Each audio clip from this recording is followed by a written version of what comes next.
What's up, everyone? Welcome to this episode of Galactic Nerd Outpost. I am your host, Joey McGee, aka Gojin the Makai Phantom, and joining me today is Sea Monster. Yo, yo, yo. Minecraft World. Cause I'm a punk rocker, yes I am. Kaiju Kuru. I'm horsing it. Okay, horse fucker. Blackarooni. James Gunn had his chance. And the indecisive bitch, Monarch. I will just sit back and watch as the chaos unfolds with a smile on my face and a mug in my hand. That's just a fancy way of saying you're a cuck. Man. But today, well, these people are going to be debating if Superman is good, bad, or mid, and I'm just here to be the fucking referee. That's basically it. Whoever sways Monarch one way or another wins. Got it? Hey, hold on. I didn't know the middleman was this guy. I thought the middleman was Gojin. Honestly, that was my whole thing. I thought Gojin was the indecisive bitch. Yes. No, I'm the referee. Surprise! That's it. Yeah, I'll say this. Either way it pans out. Anyways. Here's what I'll say. Here's what I'll say regarding my opinions on this movie. When I first watched it, I thought it was like an 8 out of 10 film. I noticed there was a lot of flaws in it here and there, but like there were some flaws, like I felt some of it, the pacing was a little weird, and there was a bit of an overstuffed nature to it. I also thought that speech was utter ass at the end, but then I watched Platoon's video, and here's what I'll say. I don't agree. I think there is redeeming qualities to the movie, but its writing is a mess. It is a overstuffed mess. It's not a terrible movie, but it has a bad script. And we're here to explain why that claim is full of shit. Yeah. We'll see. Wait, are we Because here's gonna the thing. organize this, or are we gonna just like I think- Well, here's it. Let me keep going. I think when it comes to this movie, I'm not here to do the debating because I haven't watched it enough, and a lot of and when I did watch it, I only analyzed it casually. I mostly just watched and enjoying myself with my friends, and then I watched a Platoon video. So if I would actually debate, I'd kind of be what's the word I'm looking for? I'd kind of just be like bringing mostly Platoon's points, and I don't really think that would be a helpful argument.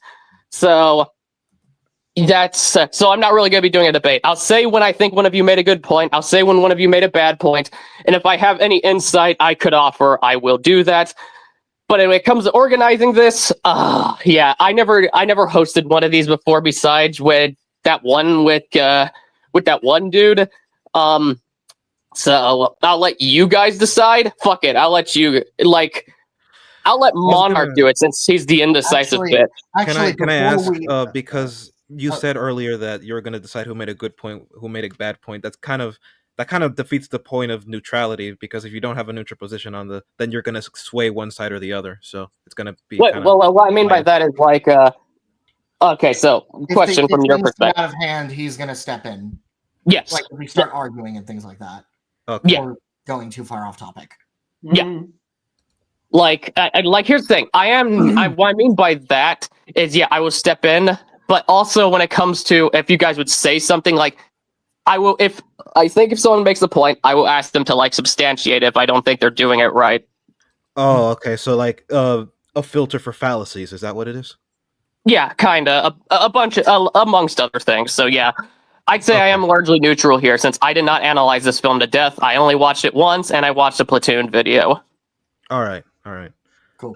So who's gonna start with opening statements, though? Actually, before we get to opening statements, I would like to quickly acknowledge the other elephant in the room. Today is the birthday of the late Jerry Siegel, one of the two creators of Superman, and so I figured it'd be best to acknowledge that fact before we commence arguing about this newest interpretation. Just Sounds good. yeah. And I'm gonna mute myself. I gotta tell someone to shut the fuck up. Yeah, so a late happy birthday to the great Jerry Siegel. We thank you for your contributions to not just the creation of Superman, but in parts the creation of the comic book as a medium. Yeah, nice. Well said. Creating one of, at least for me, one of my three favorite superheroes. And for me, one of my favorite fictional characters. Right. Anyways, But I'll let Monarch lead the way since he's the middleman on the film. He's the one who thinks it's mid, so I think what he could offer would be something that's most interesting. Because I'm not Zim, so I don't exactly know how to format these types of things because I never done it myself. So, how do you want to format this, Monarch? Well, here's how I'm thinking of doing it. We'll let one side talk, explain their bits, explain why they either love it or hate it. Then afterwards, we'll let the other side explain their side, why they love it or hate it, things like that. A few interjections here or there, but do keep in mind, try to keep the interjections as limited as possible because, we're here for a debate, not for an argument. And at the end, after everyone has said their piece, I'll say my piece. I'll say which I agree with, which I don't agree with, and overall, just my overall thoughts on the film itself. Gotcha. So we're doing opening statements now. Who would like to go first? The Superfans or the Superhaters? Oh my god. One thing I would like to interject before we begin is that because this is a formal debate, or at least I assume this is a formal debate, one thing I would like to take note of is not only the time of the what's it called, the opening statements, but also the substantiation of the points. Because I would have just one rule when it comes to this kind of debate, because it's a comic book movie. One of the rules that I wrote down that I think we should appeal to is just not accepting comic references or appealing to comic book accuracy, because the topic of the debate is the quality of the film on its own merits. So that's something that I would like to bring up as well. The Fair movie enough. should stand on its own merits. Yeah, it's very similar to the rules that we had for the condom debate. So yeah, no external material, nothing. And I also would, I'll mention it now, but that's going to be one of the rules I have set for the Shin debate. So, yeah. All right. So, who wants to start? Since G.N.O pointing not waiting any longer, let's just go right in. Let's get the show on the road, baby. All right. Let's hear from the fans' side first. Let's see what they think and why they believe that this movie is as good as they deem it to be. Karu, do you want to go first? I was saying let you go first. Let me think for a second how I'm going to phrase myself. All right. So personally speaking, I believe this film, while I have in the past called it borderline perfect, yes, I do believe that is an over-exaggeration. I still think the film is really, really good. In fact, I would go as far as to call it one of the best interpretations of Superman as a character and one of the best comic book movies that I have seen in recent memory. In fact, probably one of my ideal examples, though that's personal. I believe Superman as a character is done phenomenally. This is the best interpretation of Lex Luthor since the DCAU. I believe the action is fantastic. Visually, I can't really say much, but I didn't really notice that many glaring problems. Granted, I'm not an expert in that field, so I can't say, like I said. I think the plot, while yes, there is a lot that happens, is as concise as it needs to be in order for the story to work well. And I will elaborate on that later. And just overall, I think this is a massive breath of fresh air when it comes to comic book movies as a whole. And while not perfect, I do think it is a great set. I do think it is a great starting point for James Gunn's universe and take on these characters. at least on the cinematic end. Okay. All right. For myself, I was never big on DC growing up. It was not my preferred type. I was always more into Spider-Man and Iron Man as a kid. And even then, the superhero that I would idolize more wasn't even them. It was the fuck-ass Lizard.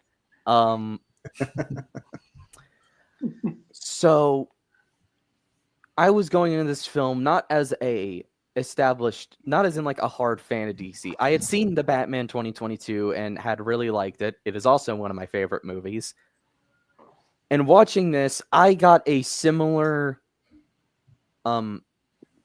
it reminds me a lot of the first Tobey Maguire Spider-Man film, but at least aesthetically. But going into what this film did, it is a very ambitious film with a lot of moving parts that has to kind of establish a universe that is already populated and is a film that trusts you to be able to keep up. And in doing this, it also makes an effort to actively scrub away all the damage done to Superman's reputation after the Snyder stuff and also Injustice. And in general, I would make the argument that this film passes with flying colors, while also being, in general, one of the just some of the most fun I've had with a movie since.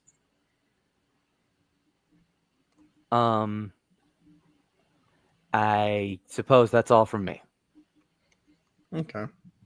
Yeah. All right. Very valid. Very good points. You do bring up some good points regarding the characterization of Superman in this movie.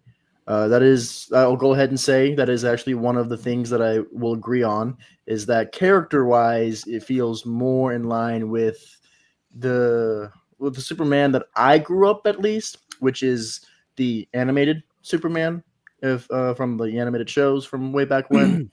Definitely felt more in line with that as well. So I can definitely see how that could be a major argument point. So, all right. Is there any last minute statements from the Superfans before we move on to the haters?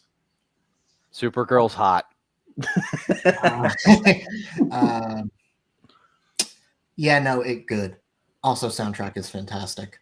Okay. The soundtrack is great. All righty then. Okay. All right. So now we move on to the super haters. So tell me, why is it that you two believe that this movie does not live up to the Superman name? Is it okay if I go first? In this Please, case? yeah, it's better if you go first anyway. I'm not done yet. Okay. Yeah. I'll try to be have some brevity there. So I'm super casual when it comes to Superman. Really, like I'm not Pun intended. Hmm? Did you intend that pun? Super casual. Yeah.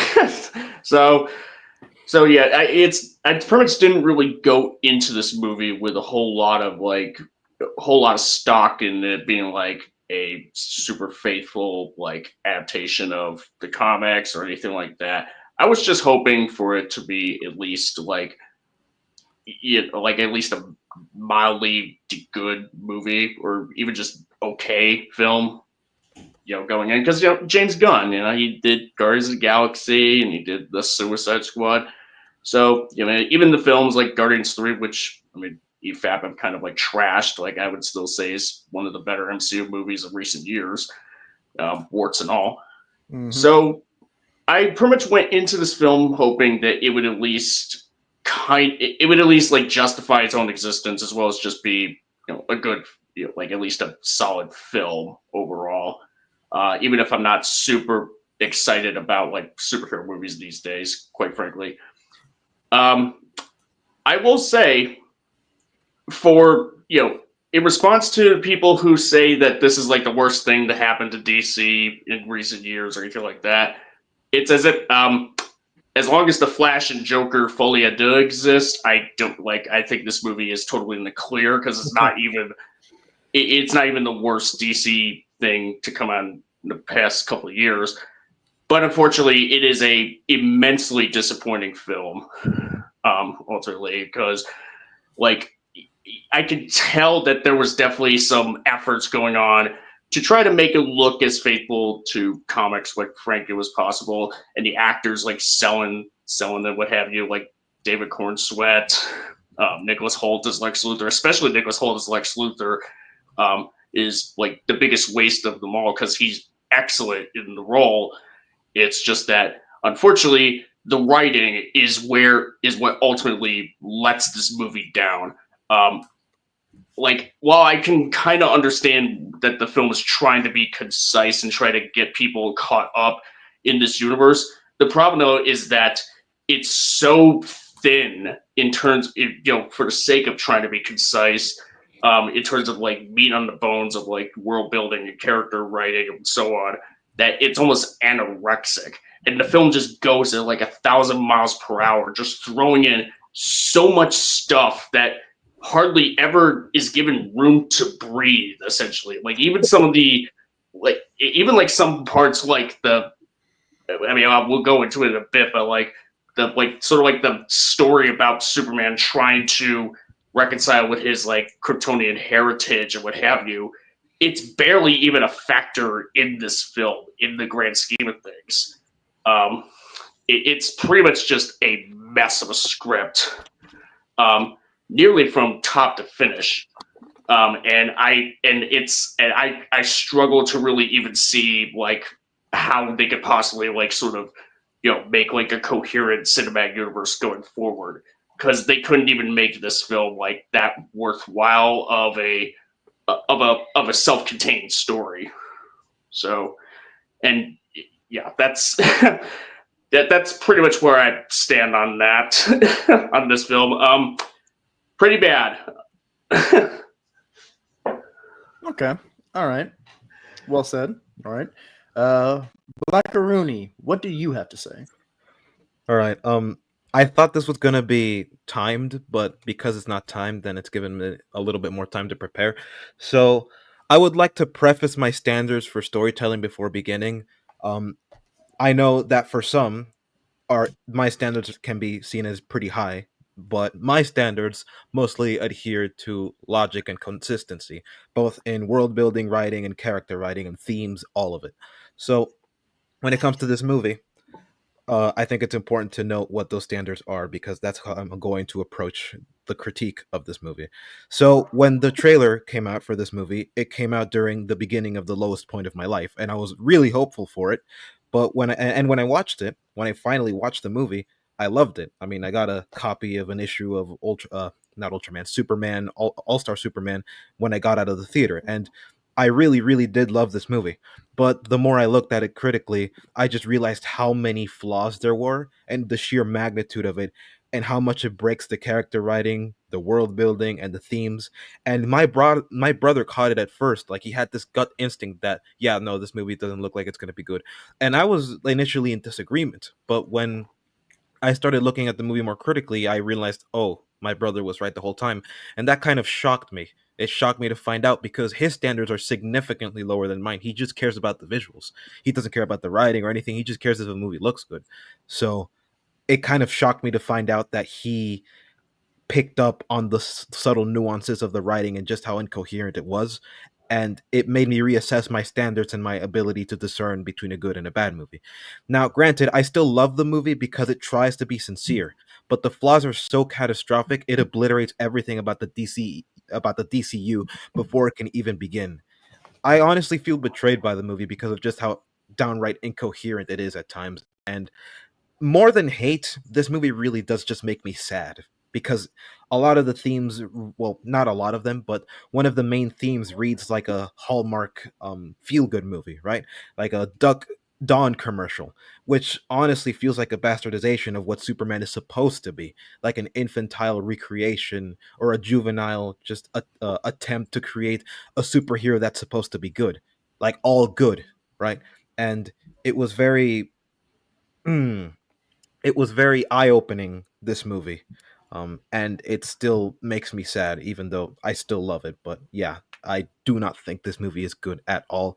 This is a really, really, it's bad in ways that I didn't think it could be, and in some instances it can be worse than movies like Man of Steel or Batman v Superman, and there are flaws that are similar in concept but different in execution. And so I think that as time goes on, people will ultimately start to realize this, and overall, those are just how I. This is how I approach this movie. It's disappointing, as Sea Monster has said. Okay.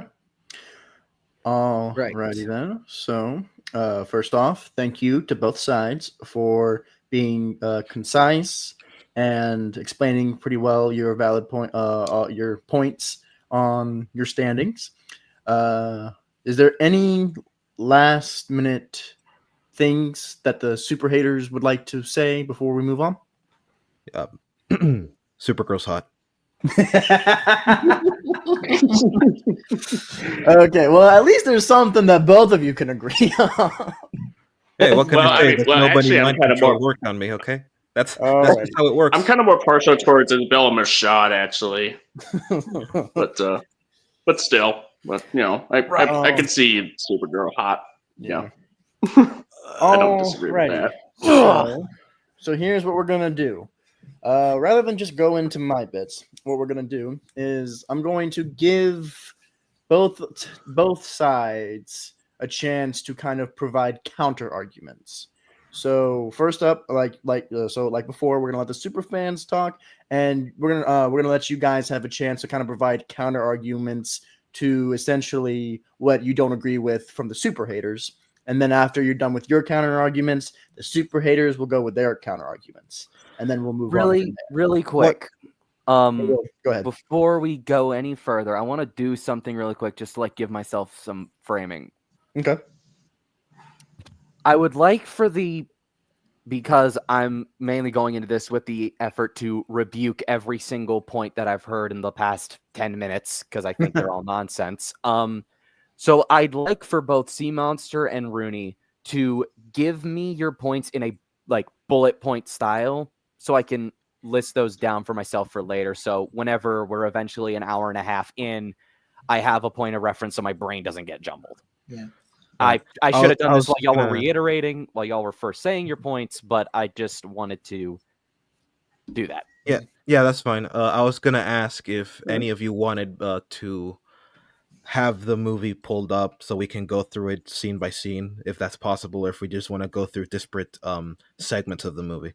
Because I have the movie pulled up. I have some timestamps. If we need it, we'll need it. But I mean, copyright's a thing. Yeah, that's what I was gonna bring up. That's more on that guy's level of area. We don't have some kind of watermark or something to put over it. Yeah, that's what I was gonna do. I was gonna pull up a watermark because I'm currently working on the film, but all I need to do is just put a watermark over it, a watermark that I have. Issue is exporting is probably going to take a while, but yeah, I don't think we want to keep this debate waiting for too long. So let's try to go off memory and the notes that we have, if anything. Yeah, I have the movie pulled up, so I can just always. Yeah, and I'm currently pulling it up right now. So yeah, all right. So, Sea Monster, you want to go first? Sure, why not? I suppose. Yeah. Ladies first. Go first. Okay. So I guess we don't necessarily have to go in order essentially, but I guess the first it would be preferable though. It would be preferable just to keep everything coherent and concise. Okay. So I guess the first thing I want to sort of address that's kind of a major problem. It's the first thing I even noticed when I first saw the movie. So Lex Luthor Corps, they they have like this you know thing, just have a it's all supposed to be You're cutting up. secret, that Luther actually sent the Hammer of Bravia, which turned out to be Ultraman. So it's kind of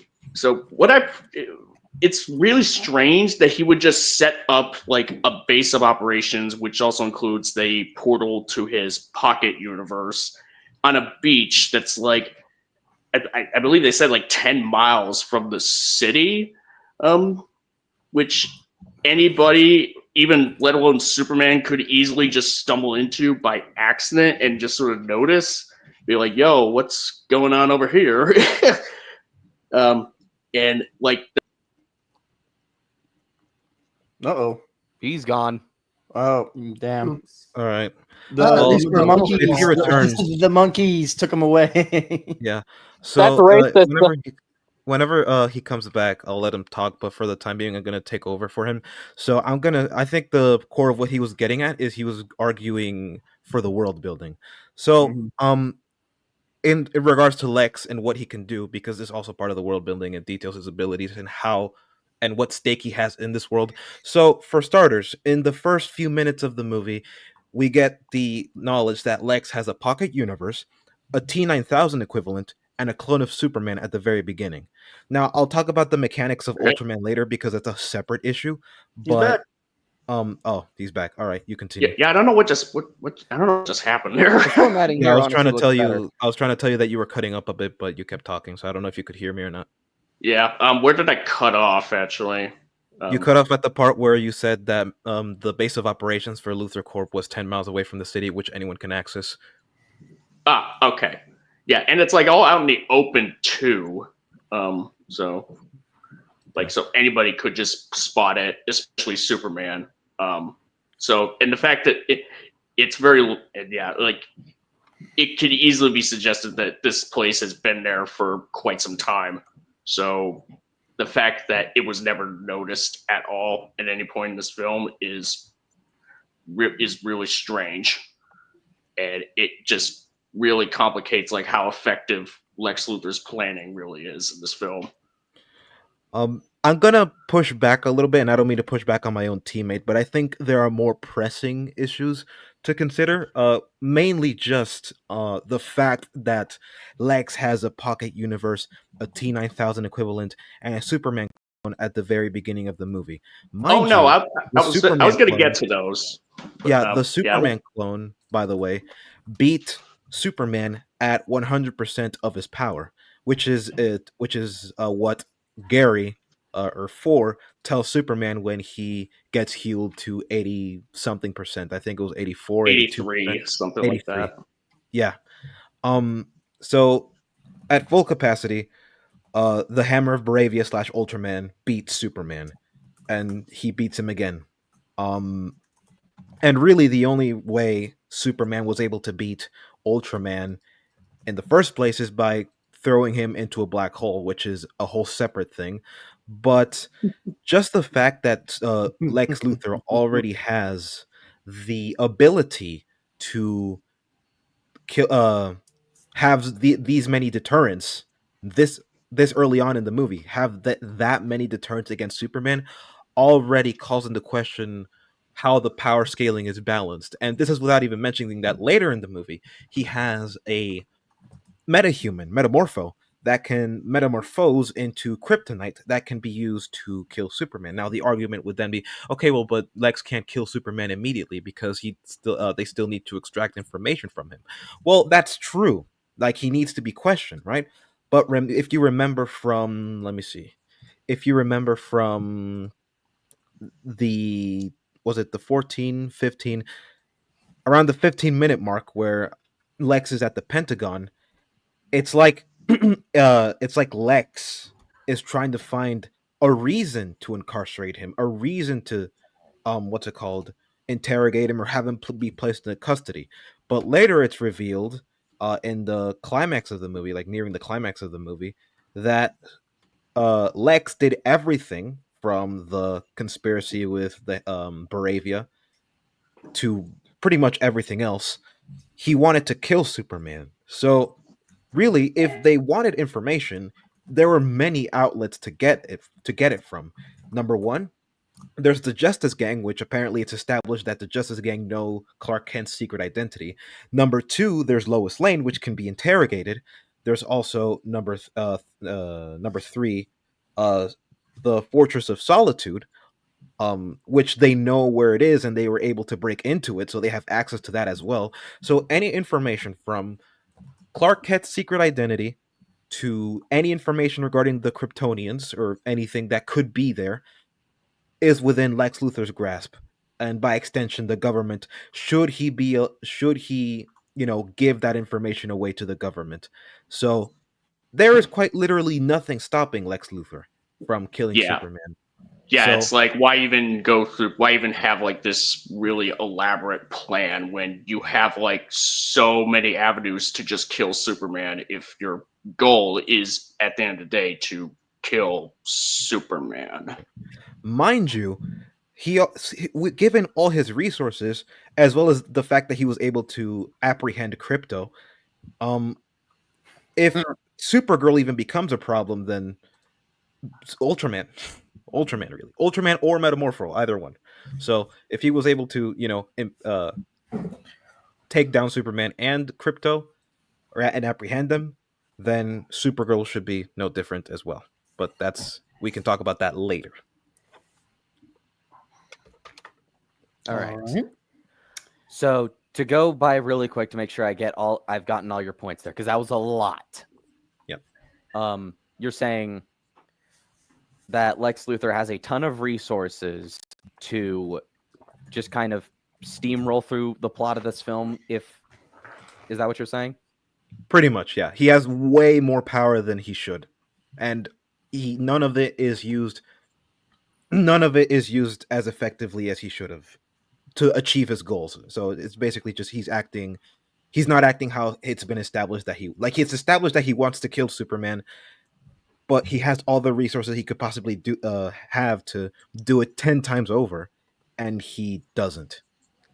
And as well as extract the information he could possibly, extract from the Fortress of Solitude. All right, hang on. I'm thinking for a moment to go through this, because. All right. So, the first thing, since I guess I'll just go chronologically with the Hammer of Baravia and or Ultraman and beating him. I believe it's implied that the first encounter before the film even starts is their first encounter. Am I correct in that? Yes, which makes the beatdown ultimately worse because, again, this was at old Superman's 100% capacity. This was at full capacity. I don't see how, but we'll get there. So I can show you. The first, allow me to start first. Yeah, okay, sorry, my bad. So that first one. It's not exactly a stretch to assume that Superman up to this point has been virtually unchallenged in terms of actual things, given the fact that the opening text implied that this is the first time Superman has ever lost a fight. So not only would he be dealing with the fact that now he actually has a physical match, something he has not experienced yet, which is enough to shock literally anyone in that situation when you are that dominant for 30 years or so.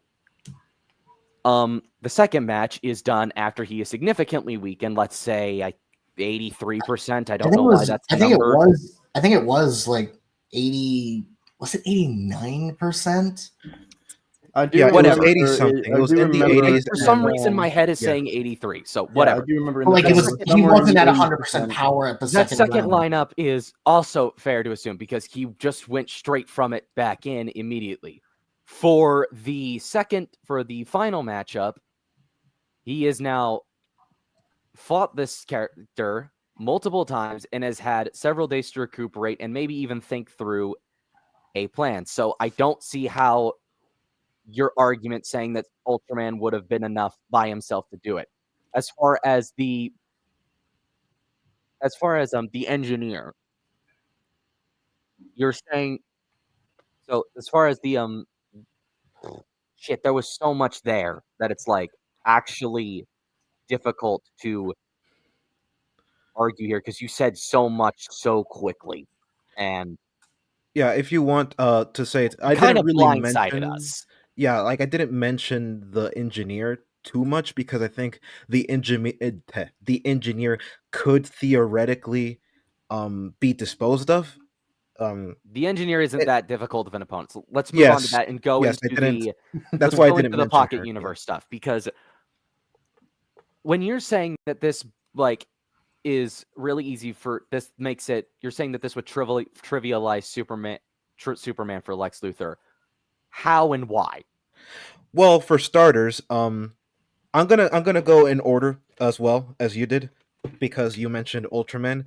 Uh, firstly, Focus on the pocket universe right now. We'll get to Ultraman later. all right, fine.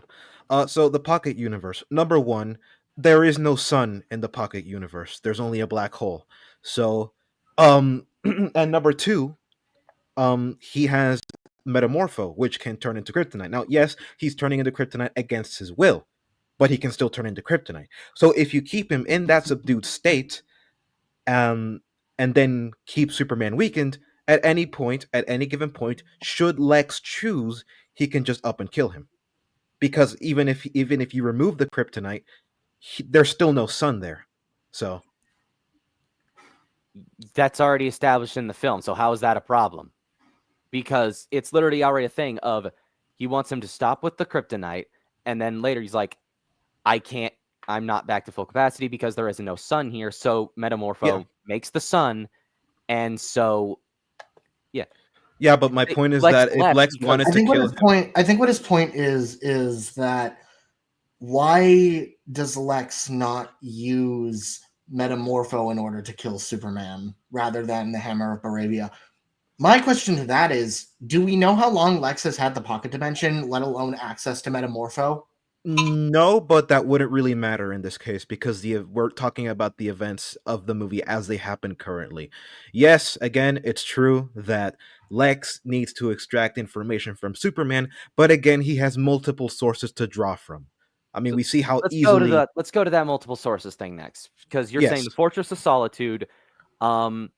That's their first time discovering it in the film. There were rumors about it, however, after they do not have absolute visual confirmation until seeing it around the start of the film, which the second fight against the first and second fight of the Hammer of Baravia are actually to distract Superman so they can find the Fortress of Solitude.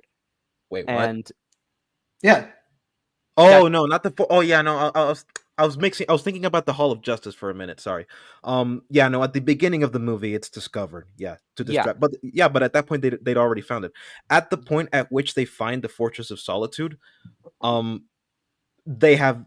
That's like one of their sources already, and they have Ultraman, which they can use to access the Fortress And of they Solitude. do. So, like Yeah. later, once again, after creating another distraction, so they can go in unimpeded in the form of the giant axolotl kaiju. Does that thing have a name?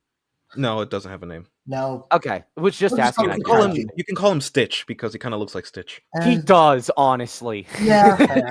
So Stitch. We'll um, keep it at that. So, But- but Oh, and you go ahead. outside of Lois Lane, why that specifically? Because there's no relationship between Lois Lane and him and Superman established that Lex knows of. We know it because we're the audience and we know who Clark Kent really is, but Luthor doesn't. He outright says in the film, maybe I'll kill Clark Kent, inciting that he's going after the journalist that he knows that he thinks, going after the journalist that he knows Superman is close to in order to get information and also interrogate and probably play Russian roulette with again in front of Superman because he fucking hates him.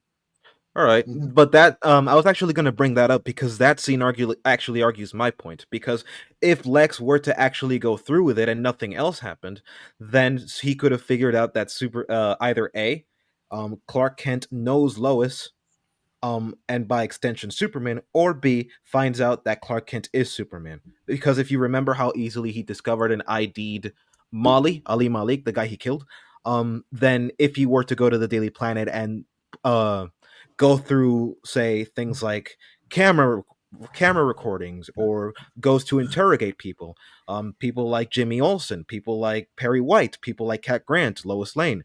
Eventually, if he does that, then eventually he's going to get an answer, at least specifically from either He's Lois not. Lane He's or however.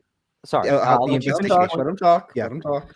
Either from Lois Lane herself or whatever data there is, like from camera footage, anything of the sort. Because if you remember the workers, how easily they managed to ID Ali Malik in secret. So they can either do it secretly or they can either do it publicly. They have those two options. So going into that, I'm thinking for a moment. Hang on, I'm thinking for a moment how to articulate this because I have a counter argument here. I just need the moment to phrase the words properly. Take your time. Okay.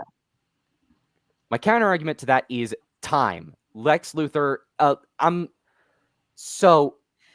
From Lex saying maybe I'll kill Clark Kent. Either he's saying that just to fuck with Superman a bit, which is always possible, or he's already decided and he's going after again to go look for Clark. After that, he is not given enough time to look for Clint and deduce it because they have not found Clark. And for one, it's clear that he's lived in this city for some time and no one's figured it out yet. So, fuck, I'm not phrasing this properly.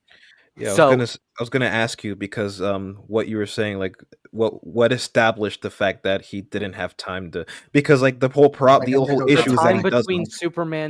the time between them finding the pocket unit, but the time between them killing the street vendor and Superman escaping it looks like it's probably from around midday to nightfall, or it's the middle of the night whenever that happens. So let's say 6 hours. I do not believe, even for someone like that, it's not. Hang on. I'm thinking for a moment. Is that. Yeah, I'm back. You're saying that why Luthor could have figured out who Superman was or gone after Lois and found enough. It's not. Luthor is not given the proper time to look for Clark Kent, not find him, and then go through the situation before deducing the fact that Clark is in fact Superman, which by that point Superman's already gotten out and has already been taken to Smallville to recuperate at his parents' farm. Wait, so you don't think, because you said from noon to midnight around that area, I that's said like 6 hours. 6 hours? Okay, so 6 hours. You don't think that in 6 hours Lex Luthor could hire his goons to use his drones to go through the Daily Planet to discover things about Clark Kent? It's not going to find anything if there's nothing there. Yeah, but how do we know there's nothing there? We haven't checked. We see his desk. Yeah, his but own apartment. we see pretty his. cheap. They're pretty featureless. Well, yeah, we see his. Pretty clear of suspicion of anything. This guy has been living in Metropolis for how long? It's clear he's been working there for quite a bit. So they state Superman himself became a public figure 3 years before the events of the film, and no one else has figured it out. So, yeah, but Lois, I don't know if I don't think the film is clear on that, but Lois knows. So either he told her or she figured it out. So whatever the case may be, like I said, it doesn't have to be the desk. I don't know why you brought up the desk. It doesn't have to be the desk. It could also you said just his be workplace. So yeah, his workplace, the place where he works, which is the Daily Planet. Yeah. Yeah, and not the actual office or desk. Just it's like nothing's there. And yeah, but even cameras. then they can't find him. And sure, like Lois Lane is there, but again, Luthor doesn't know that she knows Clark is Superman. To him, they're just coworkers. Yeah, but again, like even if that were the case, there are cameras that he could access. There are also just records of Clark's ID, like because Clark has an ID like any worker. He could go through his background, figure out who Ma and Pa Kent is, figure out his family. How would this lead him to figuring out Clark is Superman? because you're just saying that he's finding out information about Clark Kent. Let's Yeah. say he finds stuff and then he can't find him. Again, by that point, even if he figured out Clark is Superman, Superman is gone. And then by that point, his plan is already set in motion with the whole with the whole Jarhampur invasion. This feels extremely irrelevant. Okay, so why would you assume that it wouldn't be possible for Lex Luthor to discover that Clark Kent is Superman if he's able to trace him back to who raised him? One moment, you're saying that it's like not. if you know in the beginning of the movie, it is established, not implied, but established that Superman's origin as to how he came down to Earth crash landed in a farm in Texas. The farmers that lived I always thought there. Smallville was in Kansas. You mean Kansas? You mean Kansas? Yeah, It it's is, in yeah. Kansas. So Yeah, it's Kansas. say spaceship crash landed in Kansas since he's adopted by Kansas farms. You don't think that wouldn't pop up anywhere? Well, it hasn't. So yes. What do you mean? Okay, it so has? something I How want do to we bring know in. that it Something I want to hasn't? bring in. Something I How do want we to say. know that it hasn't? American of Color, I banned because I asked him to stop spamming and he just wouldn't stop. All So right. if that was annoying you guys, I took care of it. I wonder if that was some kind of bot. I wasn't paying attention. Um, But yeah, my question is, Superman my- has also been located in Metropolis for 3 years, and Lex has not found anything about his identity. So I don't understand why. And it's clear the identity changes nothing about his plan. Knowing who Superman is does not change the fact that he's using the Jarhampur conflict as an excuse.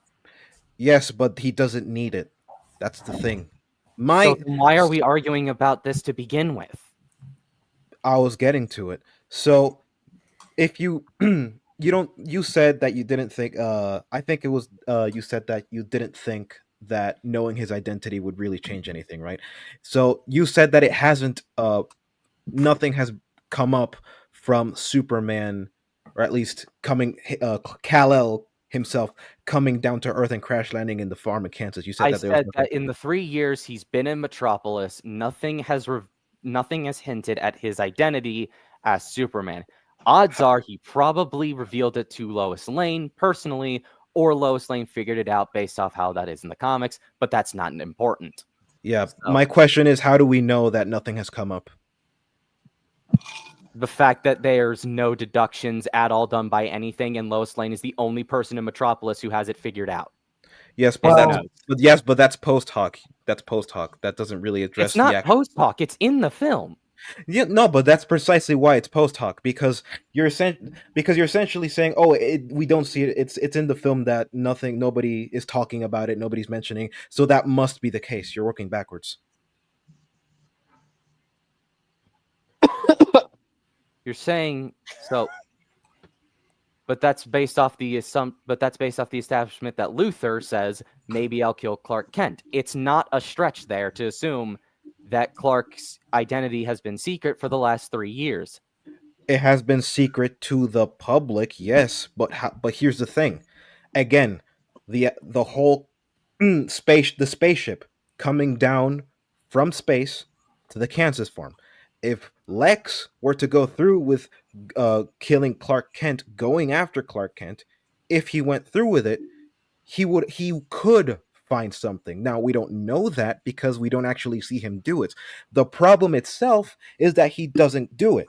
Even because he would 6 hours. Sorry, 6 hours is more than enough time to do it with all the resources that he has. I mean, the amount of people working under him alone, and the drones that he has that can easily just ID people, right? Yeah. But the drones can't something- ID the person if they're not there. So again, we're now going in circles here. And even then, now I think you're doing post hoc because of the fact that you're saying that there would be anything at the farm that indicates that, the parents, that indicates of Kal-El's landing there, which from what we see at the farm, it doesn't look like anything is around there. So it's not a illogical assumption to assume that they probably destroyed it. I said could. I never said it was a definitive thing. Now, we could know for sure if Lex actually went out of his way to go through with it. But the issue is that he doesn't go through with the whole maybe I'll kill Clark Kent next thing. If he does, there are things he could figure out if they exist. That was my point. But he doesn't check, and that's the problem. So, from what I'm gathering, is that Lex Luthor, of course, one of the most powerful humans on the planet in regards of influence and wealth and things like that, obviously had the means to track down and find Clark Kent in a matter of hours.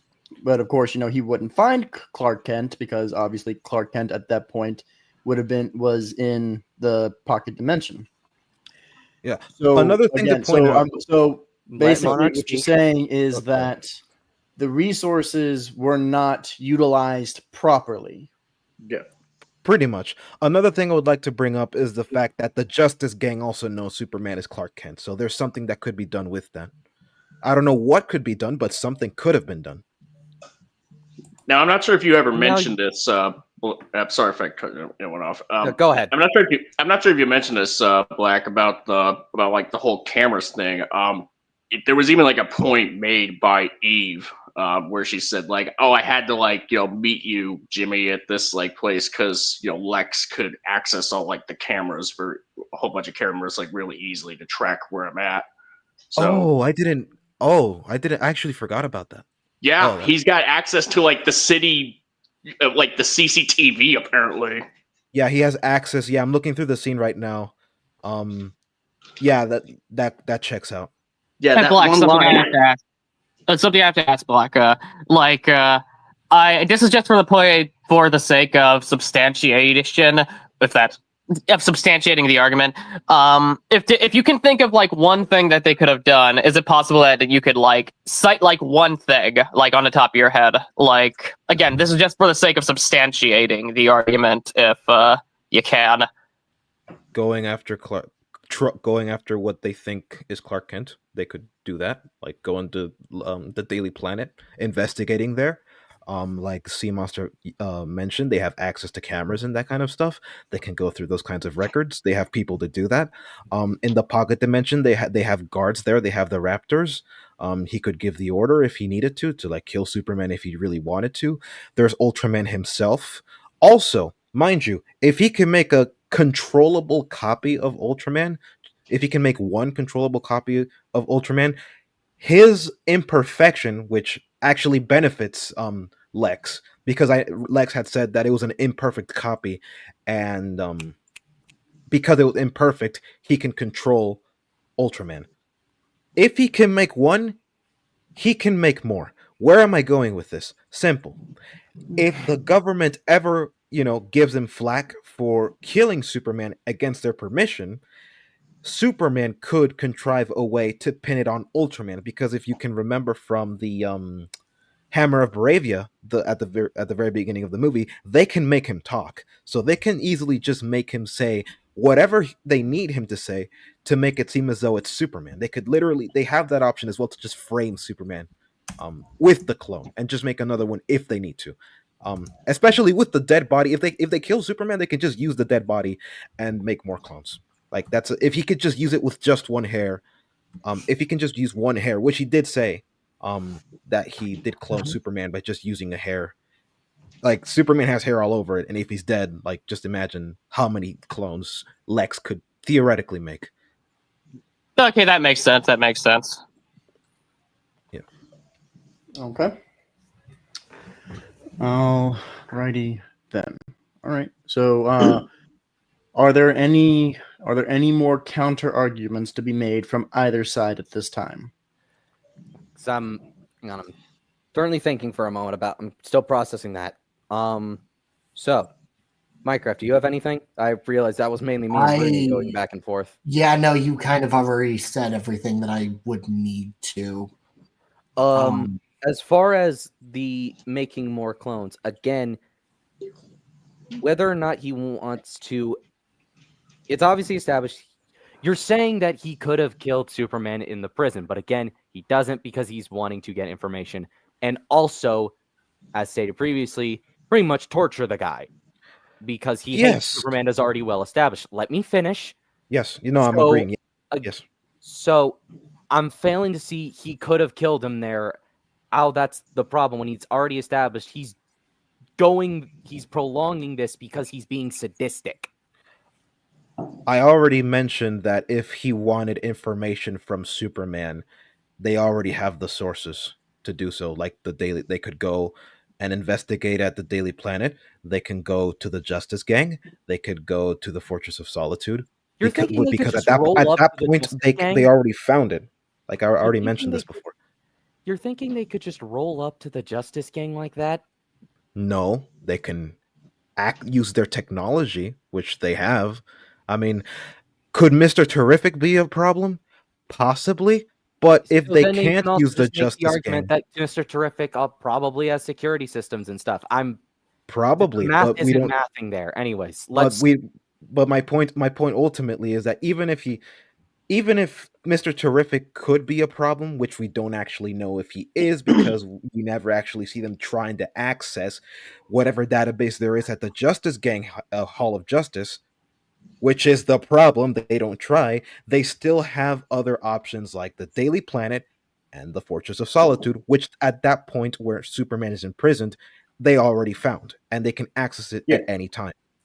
So, but they also will have no idea of knowing that Lex and his group has no idea of knowing that the Justice Gang either knows of Clark's identity as well, so there'd be no reason for them to go there at all outside of just there were coworkers, essentially. They were also just being heroes, but it was clear that they were also very separate and just were just heroes. Clear that they were separate?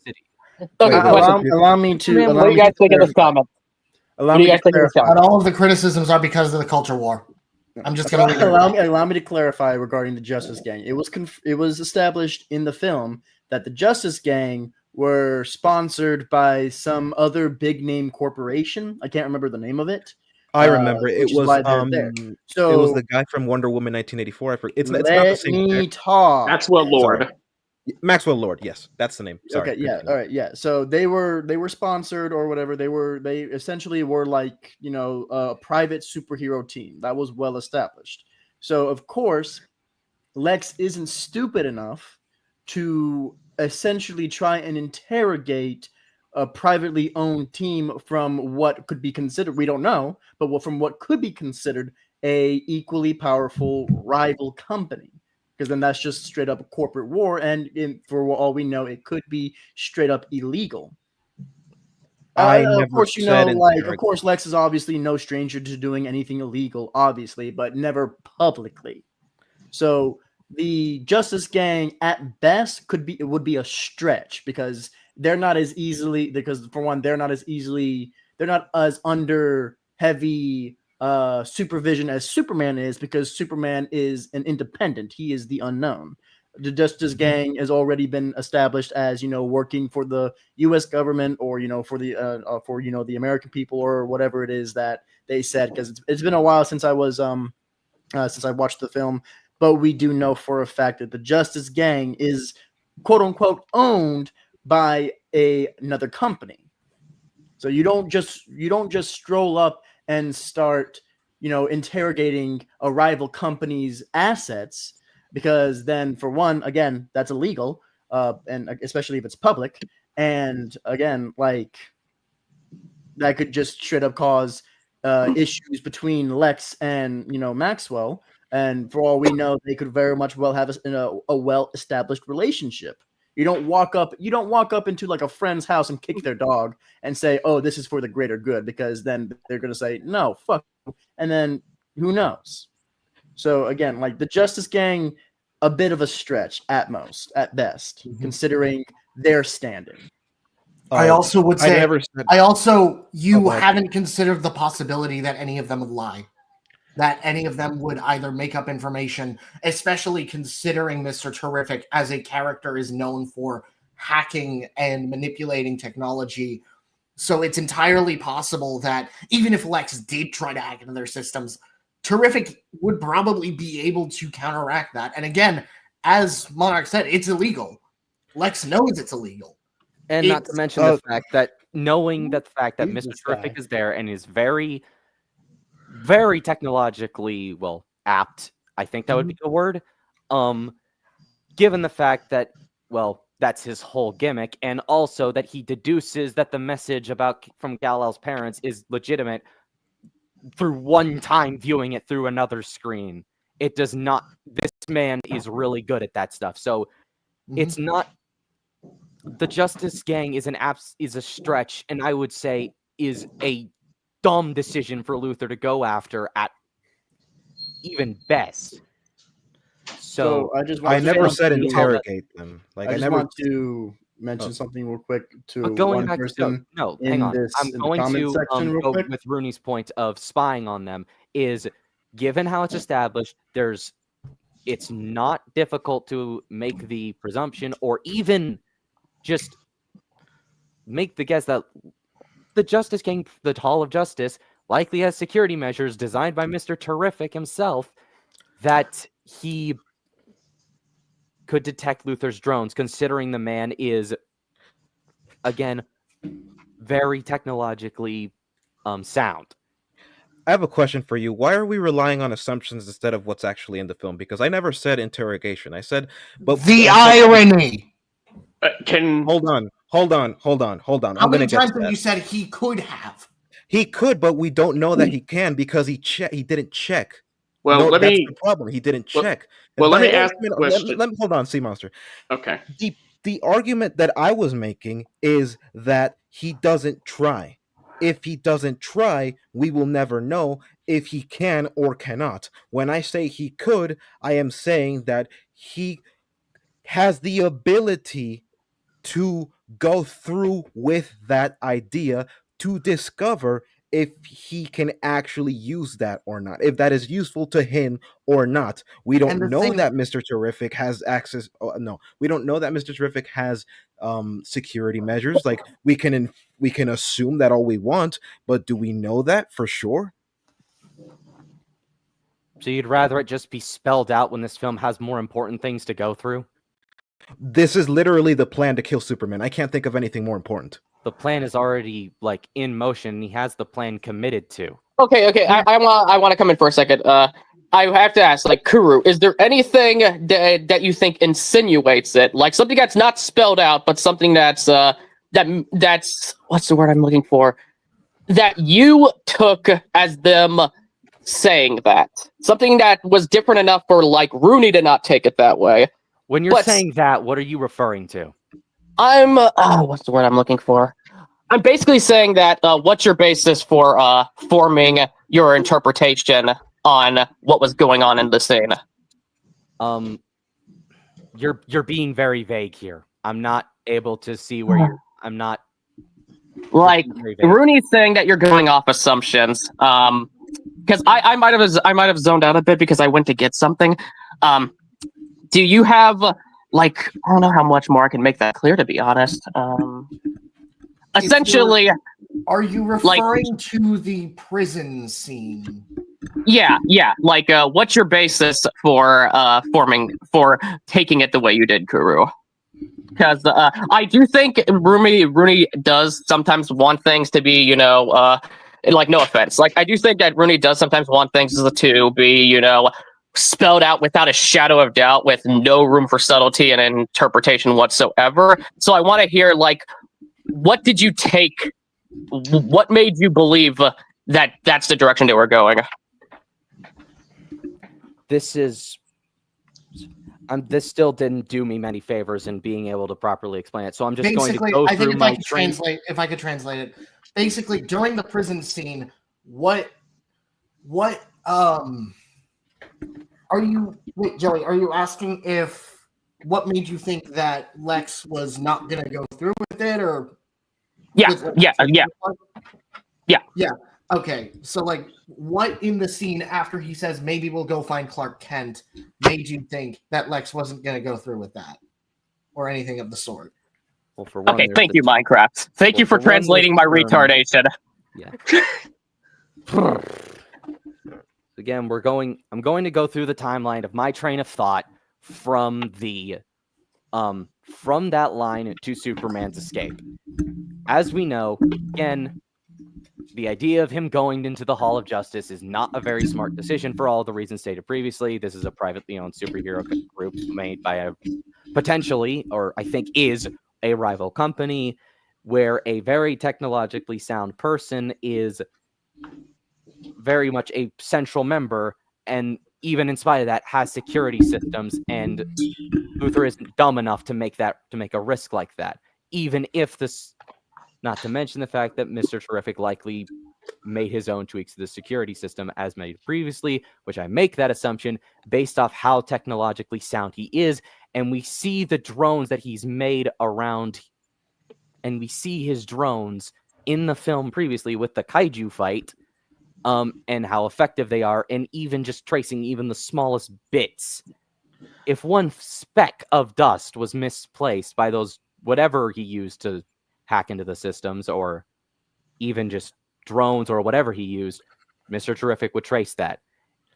So, can I ask you something? Shoot.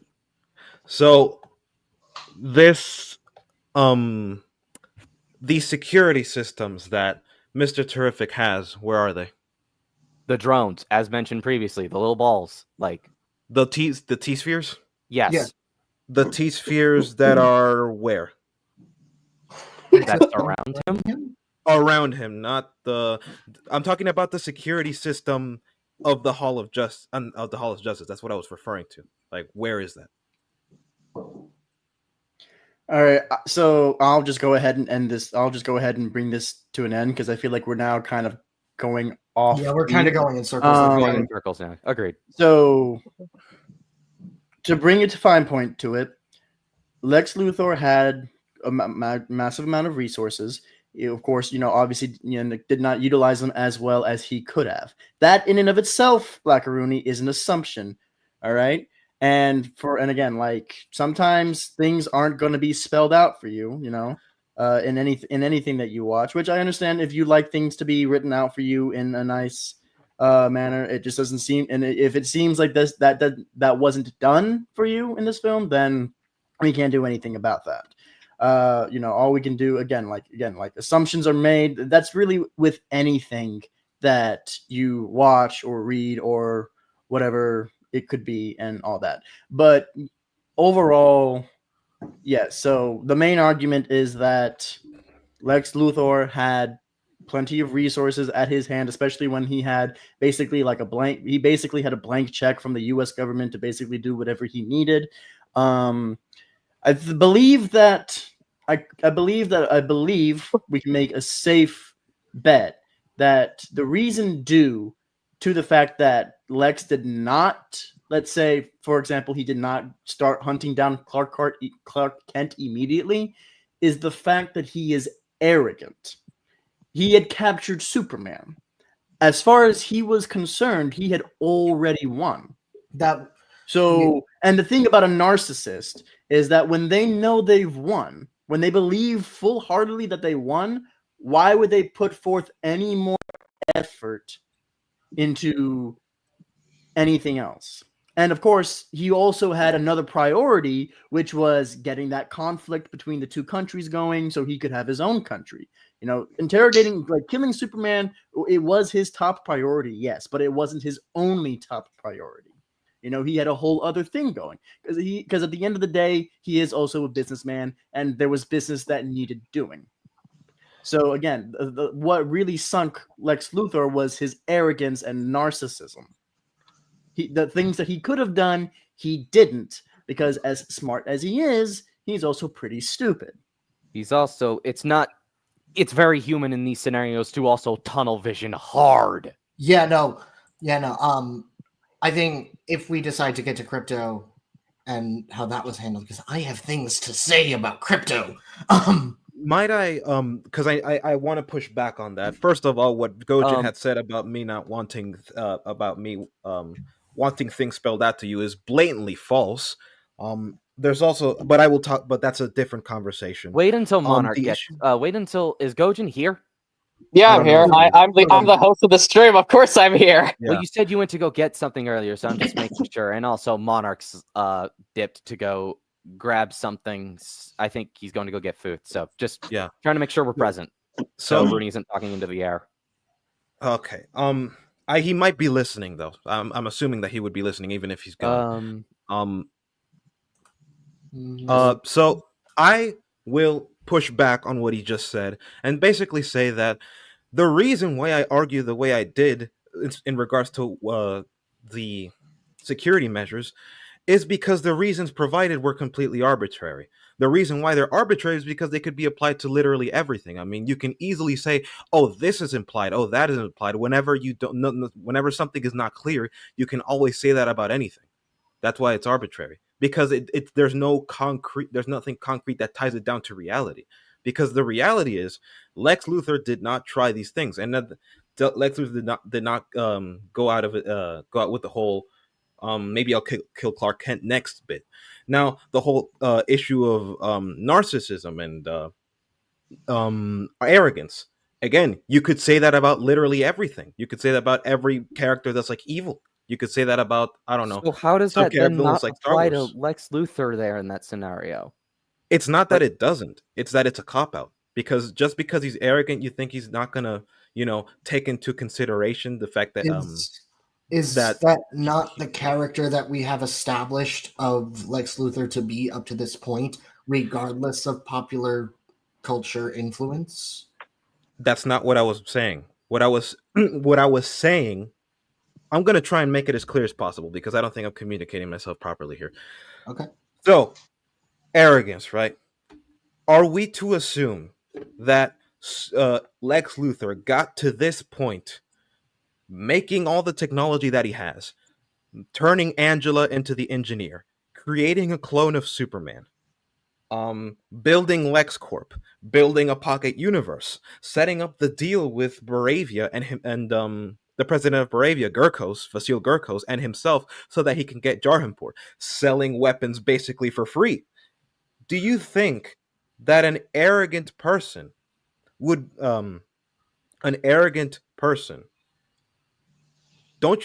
you think that an arrogant person would not have been able to achieve that many things if he can be tunnel vision so easily?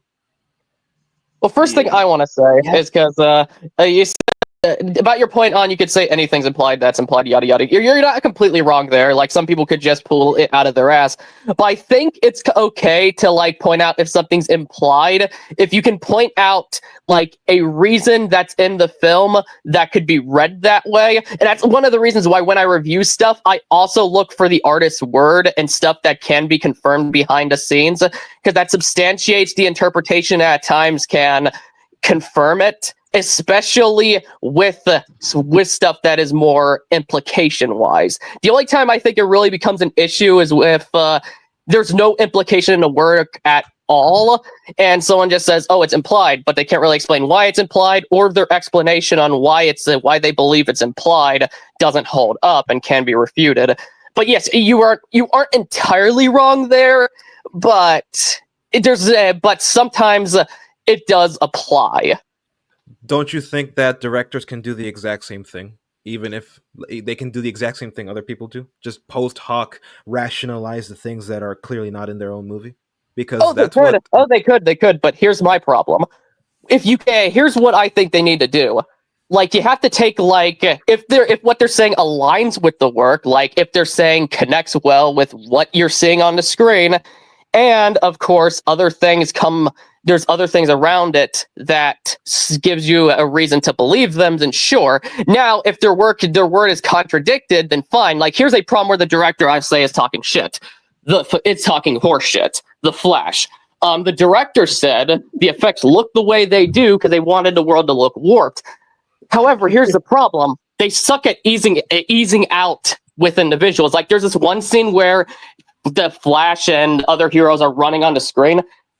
If the effects was to show the warpedness of the world, you would see it going from that ugly PS2 CGI look to gradually looking like the real world. That's why I'm questioning his word, because it's contradicted. And maybe that was his intent, but he ultimately fucking failed. If you're going to question the artist, you need a reason to. And if it comes to, there's many people that will question the artist, but a lot of the time, 90% of the time, it's usually just people coping. But usually it can be helpful, especially if it's not contradicted. Like I said in Zim's server, you can interpret something a certain way, but it doesn't mean you're right. Yeah, I feel like, but we're going to get back to this. It's best if we get back to this because I feel like that's not as pertinent to the issue as just the issue of, because so far this entire conversation regarding Lex Luthor's abilities have been just, yes, it can't, no, it can't, but and the reasons why it can is because, it's implied. But my argument has always been from the beginning that he doesn't try. Lex Luthor doesn't try. And then the argument to that would be, but he's arrogant. Yeah, but you can just say that about anything. I mean, do you think he got to the point where he is now with so much power and resources because of being arrogant? Or would it be that? My question in response then would be, do you think he started that way?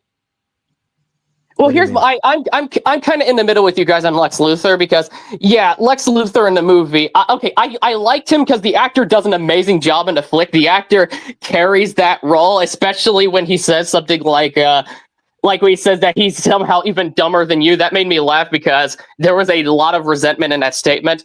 However, how he's written, again, the world building of the film is very, very bad. And that's because you're just kind of thrown in. He's the way he is from start to finish. And we're not really given a reason for why he's the way he is and whatnot. Yeah, it's like when you pretty much have like a first installment in a franchise, like you pretty much want to, like, it'd be one thing, yes, like you can have it to where the story is already kind of happening already, like how it started. It's pretty much happened off screen or before the events of what we're about to witness. It's all a matter of like is there like a sufficient enough information provided to you in terms of understanding the world building and how everything goes in terms of is going with the characters, before the and as the plot sort of progresses. I mean, I'm always going to use like Star Wars as like an example of this. It's like the title crawl alone is like very concise in terms of giving us a pretty strong understanding of like what it is that's going on in terms of the stakes, like who are the good guys, who are the bad guys, why are they fighting, and what's like the thing that the good guys did that makes the bad guys want to like have their heads essentially. Yeah. Also, I would and you don't need the prequels to understand how the Empire came to be at that point, because there is dialogue that would suggest about how it all came to be, like an eventual consolidation of power that could definitely be, it's sort of like implied that there is a bit of an implication that it's been going on for years, even just going off of A New Hope. The problem with Superman is that it doesn't put in that much legwork to get us caught up to where the whole film just comes off like we just like came into like the second or even the third film in a whole series. Like there was a whole nother film that we just missed, and we're just expected to sort of fill in the blanks ourselves. Yeah, and in the case of Star Wars, this also goes back to the point on Artist's Word, for example. Like George Lucas said, he kind of, when he was making A New Hope, anybody basically knows by now, Star Wars is heavily influenced by Kurosawa films, especially The Hidden Fortress, but there's other things in there like Seven Samurai, Yojimbo, all that. Dune. Yeah, Dune. Yeah, Dune. Yeah, though Kurosawa is the biggest influence. The New Hope is almost a retelling of it, of a Hidden Fortress. But he intentionally opened the movie where everything is going on. Everything's a little like all over the place. You don't know everything. But that's because Kurosawa, he wanted to kind of George Lucas wanted to capture the feeling Americans felt watching samurai movies back then. And he wanted to have it where, since nobody knew much about samurai and all that, he wanted to feel like that this world was already going on. This was a piece of historical information that we are just dropped into, but we do not have access to. But again, the rest of the film still kind of alludes to stuff that's went on. Yeah, like the film. Sorry I'm to cut you off, Master. I wanted to drag this back into the original topic where we mentioned that Lex Luthor was arrogant.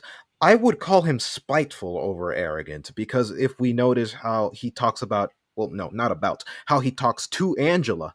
If you remember where Angela finds out that the structure, the Fortress of Solitude, is sinking into the ice, Lex Luthor says, and I quote, your pride will not be dictating our decisions today, Angela. So he's clearly tempered, right? That piece of dialogue alone already shows us that he's tempered. He knows when to back off. He knows when to, and also just the fact that also just establishes that he knows more than he's letting on. Like he knows how to get what he would need to get there. He knows what would be necessary. Even he even tells her, we'll need more than you when we get there. So yeah, he's trying not to act rashly, right? So to say that he's arrogant kind of goes against what he just said about, pride. Like, let's not let pride make our decisions.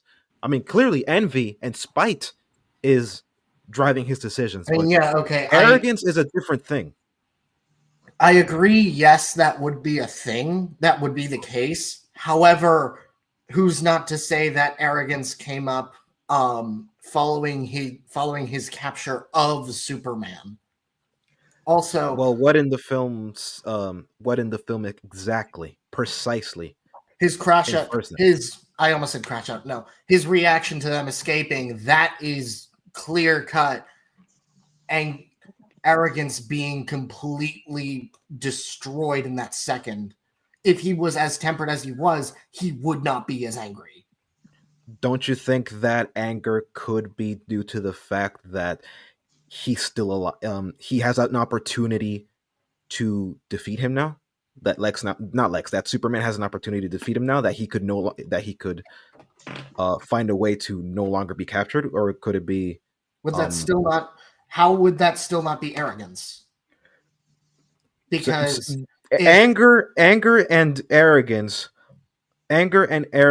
Like anger does not necessarily mean arrogance. It could mean a lot of things. Oh yeah, I'm just saying what it could mean. I'm not saying that those are indeed what they are. It could be many things, but how do we know that it's anger? I mean, not anger. How do we know that it's specifically arrogance? Precisely. Well, granted, we're jumping into the logic of assumptions, but if I may humor you for a second. All right, I'm sorry about that. I had to go take care of something real quick. I'm back. Sorry. Okay. What are we on now? Lex Luthor's characterization. Rooney described him less as arrogant and more so spiteful, which and I envious. have to agree with, but also, are those not all? Also, there was a comment on the stream that I wanted to mention really quick, even if Nathaniel was kind of a prick here. Is the word that we were looking for outside of arrogance would be more closely akin to hubris. Yeah. Oh wait, wrong. No, that was it. Oh, okay. Yeah, the word they're scrambling around and can't articulate is hubris, which is arrogant to a literal fault. Jeez, you guys, it's almost like listening to 14-year-olds struggle to comprehend Shakespeare. Okay, that last part was unnecessary, but thank you. You don't need to be too much of a prick here. You know what? Fuck you too, then. Yeah. Yeah, you know what? Let's come to that. Go after that guy. Yeah, I barely said anything here. But spiteful, hubris, and envious, are all three of those things not applicable to him? To arrogance? Actually, let me pull up. Yeah, we can't just assume. We can't just ascribe any negative faculty just because he's a villain. Let me just pull up the definition of arrogant. Arrogant is having or showing a belief that one is more important than others, leading to an overbearing, boastful, or conceited attitude. He's not boastful in the movie. Like, he calls him stupid, but that's out of hate. Because again, he says, I would say you're stupid. I would say calling someone you're stupid is in some way boastful. Also, the fact that it's like he literally calls his own envy, though he literally calls himself the one hope for humanity. I mean, yes, that's hubris. Like, I do agree that it's hubris. That part is hubris. That's also being boastful. Hubris. I have one question. About Like, himself or the- about humanity? One the moment. Blue Otaku said, Gojin the Makai Phantom, I heard that the sequel to Superman 2025 will give Lex way more character development. If so, that's good. If so, that a possible sequel could be better. Though hopefully they don't rush it, because the thing is, with character development, you gotta ease into it. You can't just have something happen and they're changed and all that stuff. Yeah, Mhm. I'm just I'm not gonna convinced that concede it's a not point. going to be rushed. Yeah, I'm gonna concede to you guys because he does say in the speech that he does feel a tide of vomit in the back of his throat whenever somebody mentions Galileo or Einstein.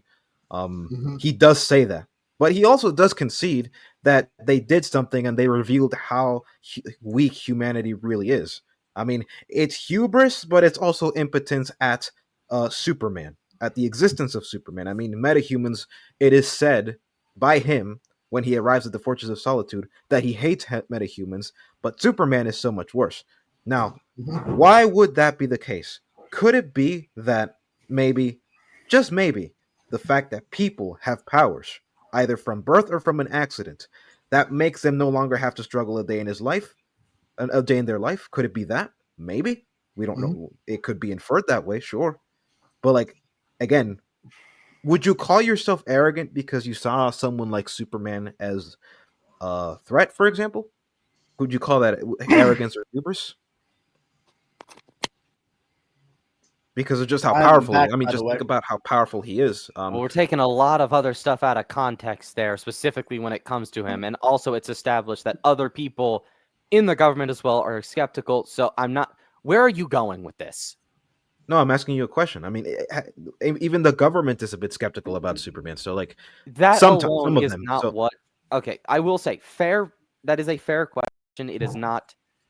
It is not It is not unfair to be at least a little concerned about just how powerful Superman is.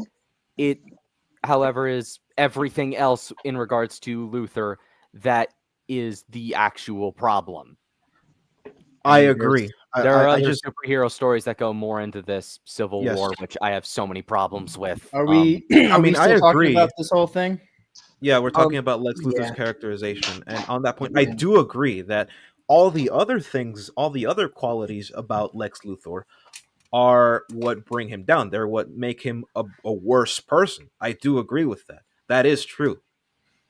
But the core of the issue is that we're saying one of those issues is arrogance, and that arrogance was what led him to not make the decisions that he would make with the resources that he has. It's hubris and the belief. It's like it's the whole idea of he's already won, and I think hubris would be the more applicable word here, as the definition. I've pulled up the definitions of hubris, arrogance, envy, and spiteful really quick, just to. The first definition of hubris: excessive pride or self-confidence.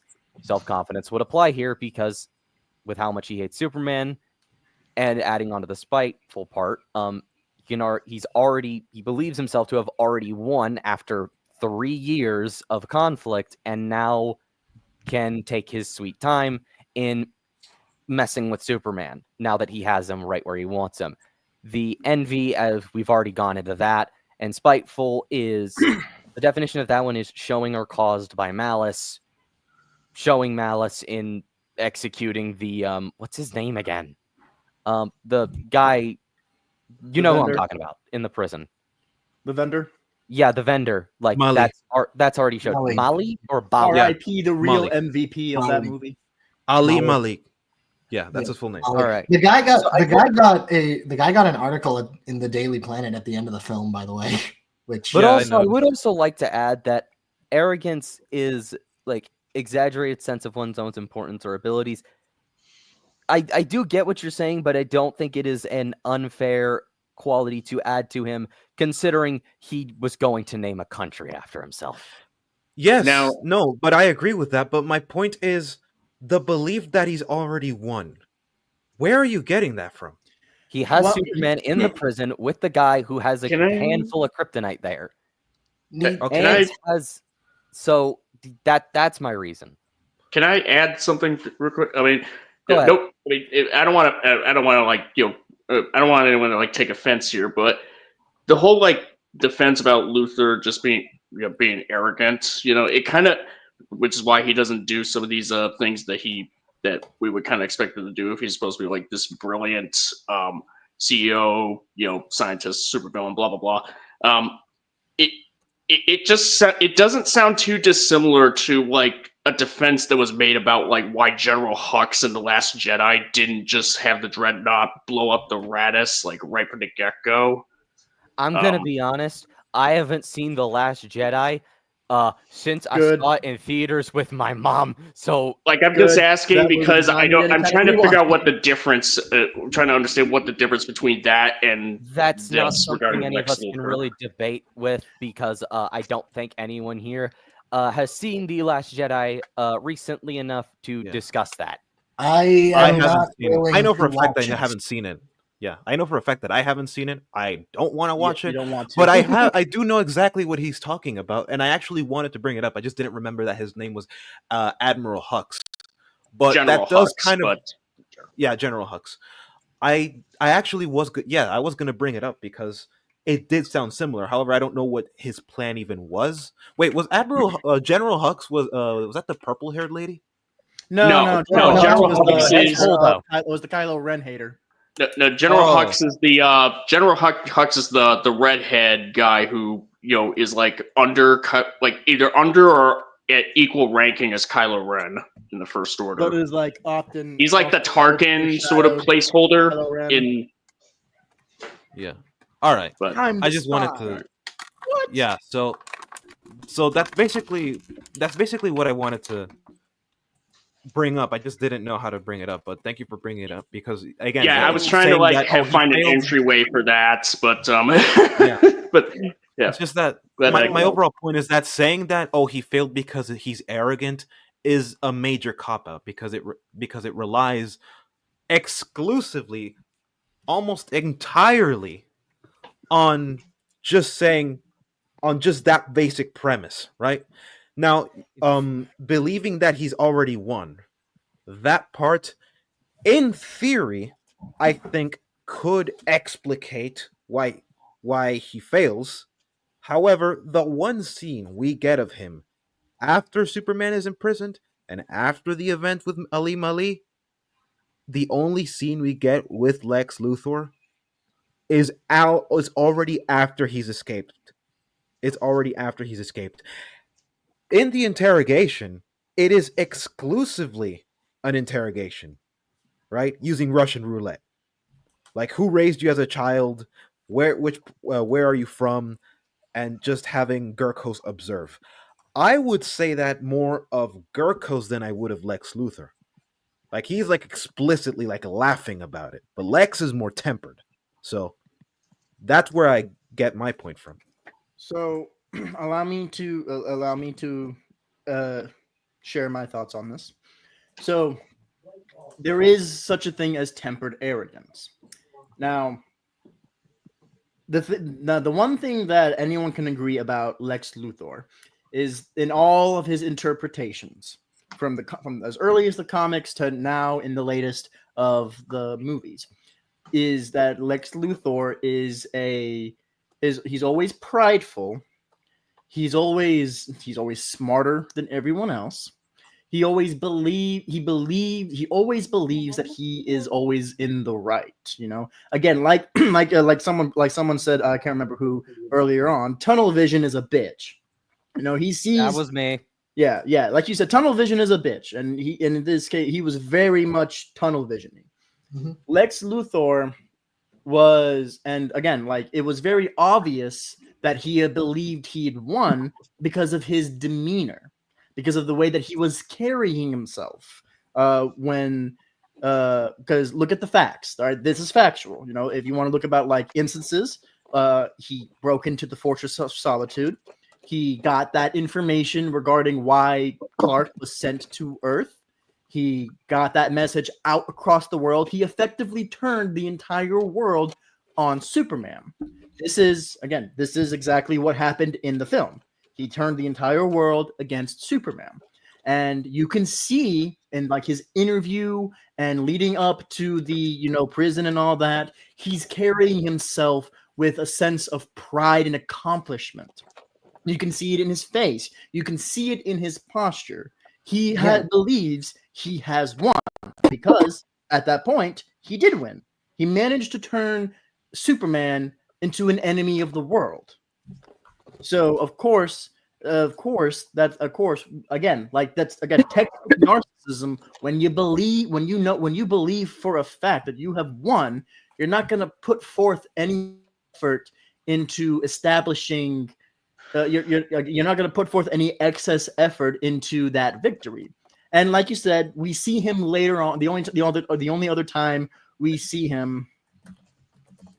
What's that? Imply? Yeah.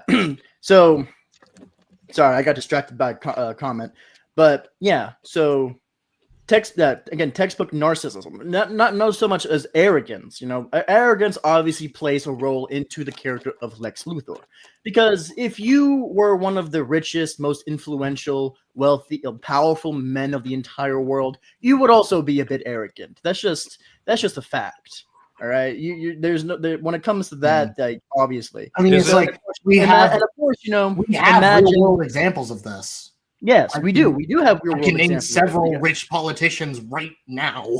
Exactly. So again, exactly like this. One of them is our U.S. president currently.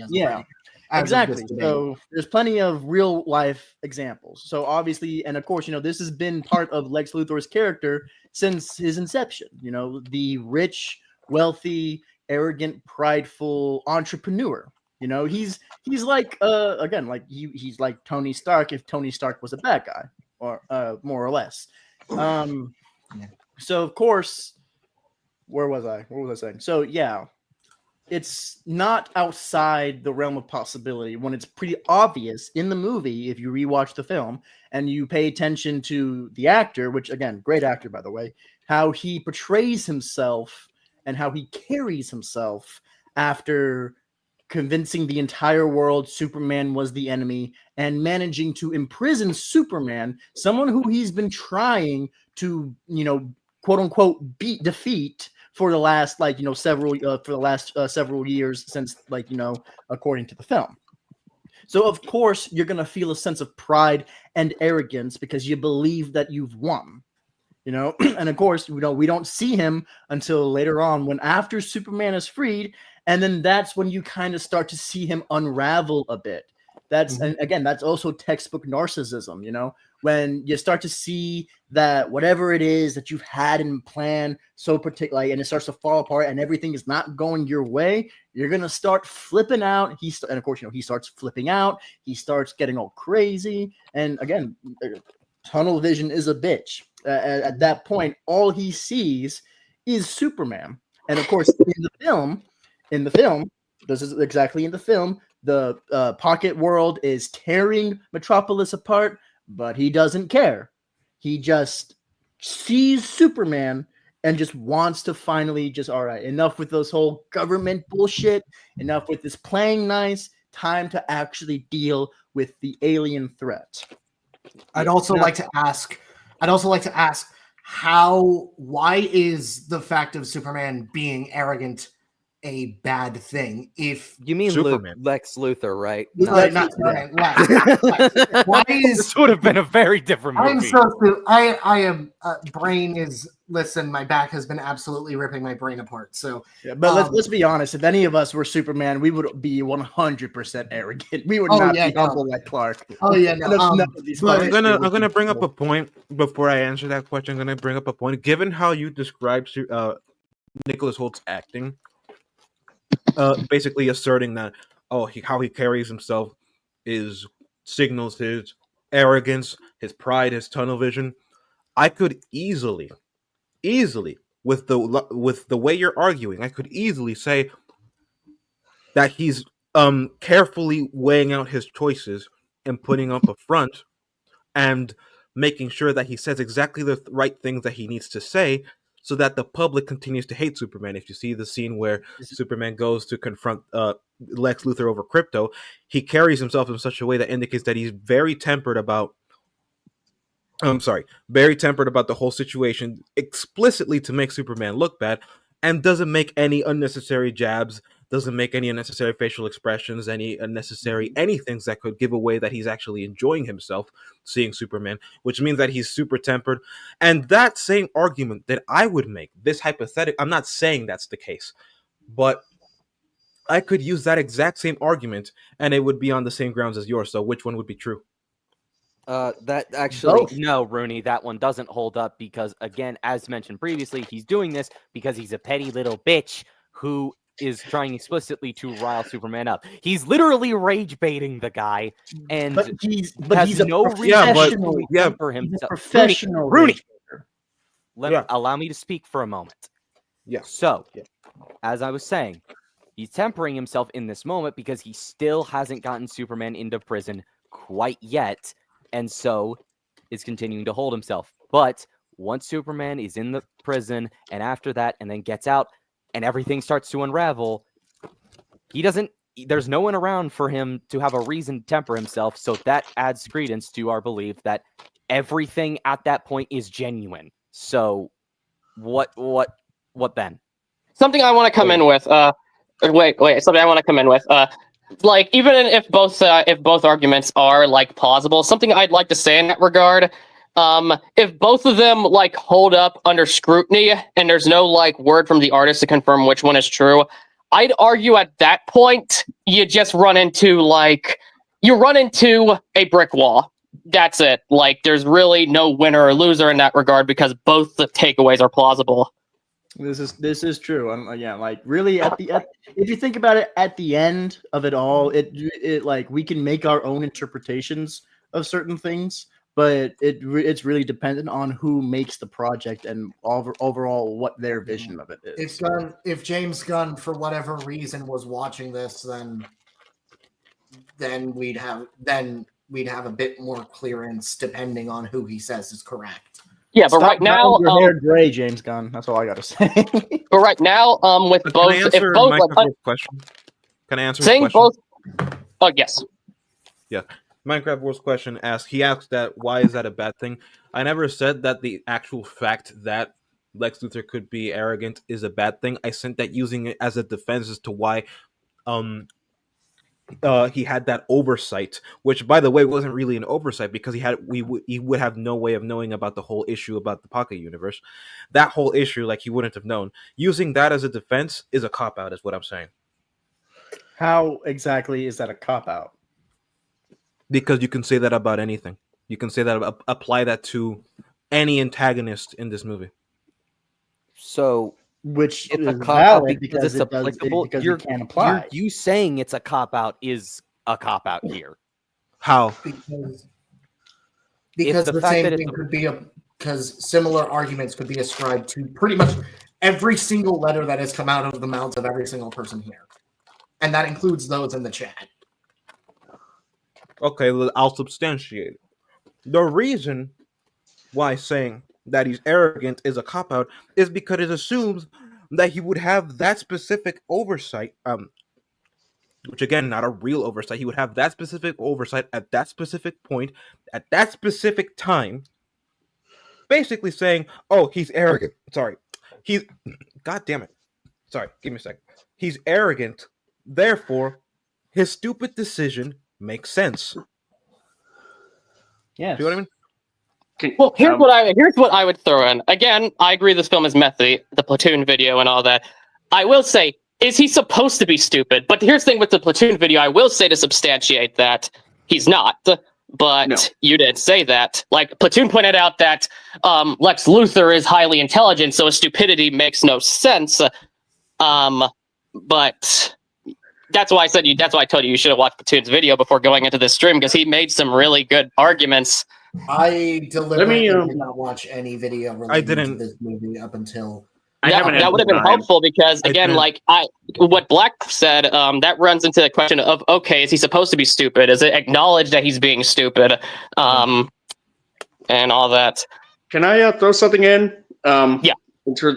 So the whole thing. So I guess like the whole argument in terms of like whether about like the reason why Luthor lets things fall by the wayside after Superman's capture is because he's tunnel vision. But everything before that, he's able to essentially like have everything under control, what have you. down to the letter.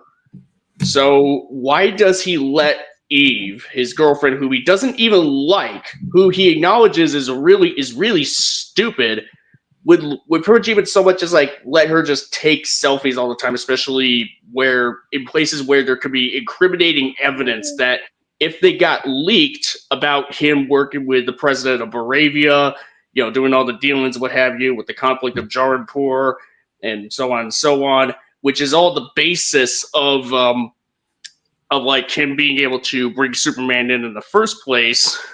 Like, why would he let that fall by the wayside?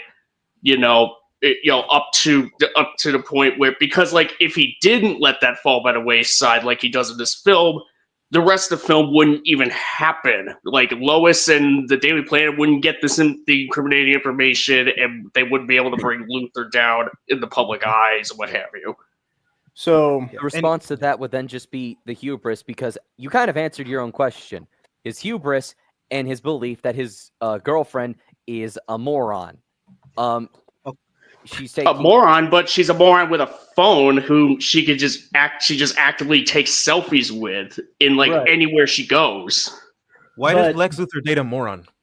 But keep in mind, right?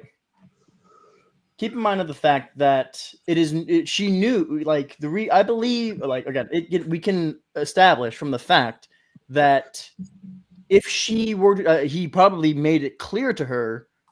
We can obviously, because she herself has said something. She herself was aware of the Pocket Universe and knows that Lex Luthor has sent people he just straight up does not like for one reason or another to that Pocket Universe.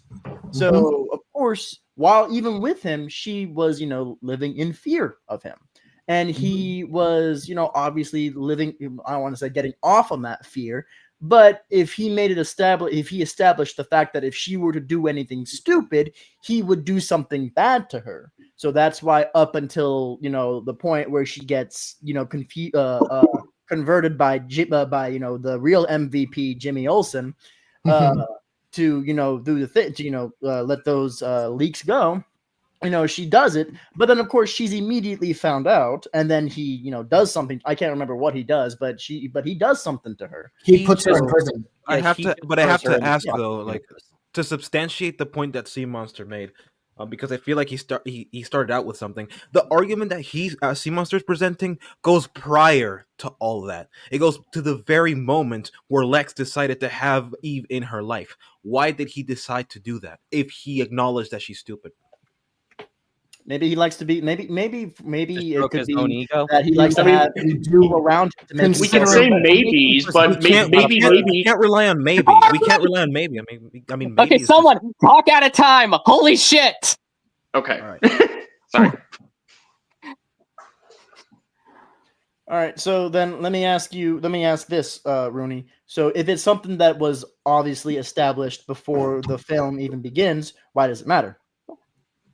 Because it affects assumptions, and if all we can do is make assumptions about something that is clearly established before the film begins, why does it matter?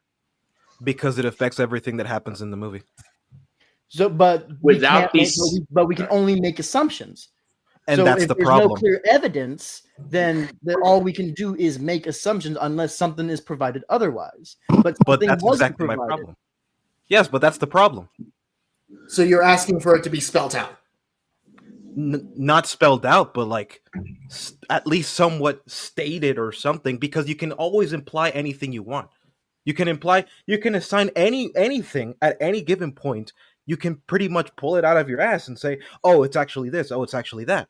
Like just because I'm saying it should have been stated doesn't mean I want it shoved in your face. That's the kind of nuance that people think I don't have whenever they say, "Oh, so you just want everything spelled out for you?" No, I want some form of evidence, not it screamed at your face. I mean, if we're gonna look at something like Zack Snyder's works, like he was basically shoving everything in your face. That's the opposite of what you should do. Whilst James Gunn has the opposite problem. So James Gunn in this particular movie has the opposite problem that Zack Snyder has. It's like here's something I want to ask. about the other guys, like you guys like I might have zoned out multiple times. I have ADHD, so my apologies. Did you guys like provide like evidence, not proof? There's a difference between proof and evidence. Evidence can be like not clear, and it can be read in other ways. It can be ambiguous depending on the context. Is there evidence that you could point to that lead to you interpreting it the way you did? Like, Yes. Hang Who on. So goes first, though? interpreting what the way that we did. The fact that oh god, I'm trying to work this. The fact that Lex's girlfriend was not as stupid as she let on, and like brain work. Hang on. So I think I'm figuring it out. So Gojin, you're asking what is our evidence that led us to what we think about why Lex kept Eve in her life. Is that correct? Yes. Like for example, things that you can point to, like for example, a bridge of incidents, how things are ordered, how many of certain things that point to that, and all of it, and multiple things. As mentioned previously, Lex has a very high opinion of himself, and it wouldn't be easy. It wouldn't be simple. Blech. Oh my god. I am work. Yeah, Damn, it's starting to get late. I should really get dinner soon. Sorry. Yeah, I think we are at almost 2 hours. We could I think once we hit 2 hours. Once we hit the 2 hour mark, that's when I'll start to bring this debate to a close with my overall thoughts. There's still some stuff. There's one point I want to get into. Yes, we'll go ahead. Yeah, like that's like once the 2 hour hour mark hits, that's when we're gonna start to wrap things up and try to get all the final points in as concise and as paraphrasing as possible. Just like substantiate your evidence. And Rooney, if that evidence isn't good, feel free to point out how that evidence is inconsistent and stuff like that. Right, will do. Now, state your evidence. So, as stated, the evidence for why Luther keeps Eve around. My answer would be pretty simple. More stuff to suck his own dick. Both figuratively and literally.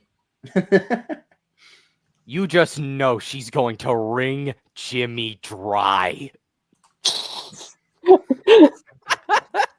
I mean, and it's not the first instance where we've in any kind of series or film where we see the super smart bad guy have the quote unquote dumb bimbo at his side. Have the quote unquote ditzy airhead or another. It's nothing new. It's a pretty concise trope. Yeah. Like, even if it they just brought that Lex for this movie. It could be just as simple as that. They just brought in an old trope for Lex in this movie. Well, I do think it's like I do want to ask though, like besides him like wanting oh wait, you already substantiated that because he's arrogant. Okay, I guess that's fair. Whoever's talking next, go next.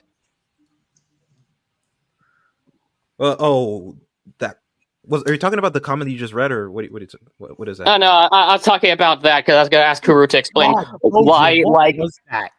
Yeah, I was explaining. I was about to ask Kuru to like explain why that's what he wants, but Kuru already said the point. It's because he's arrogant. So it's literally a tried and true method trope that they've brought back, and considering Lex's ego at multiple points, it kind of makes sense that he would have someone around in his life to both figuratively and literally suck his dick. And not only that, it also works as, having the self-assurance thing is like, she would be like, oh, you're so smart and shit like that. Mm-hmm. Yeah. This is a very common trope. Whether or not you like it is ultimately up to you, but tropes exist for reasons. Okay, All I right. guess. Might I present my counter argument because I don't want to, I don't want the time to run out because there's other stuff. There's one thing I want to get into. Of course. So the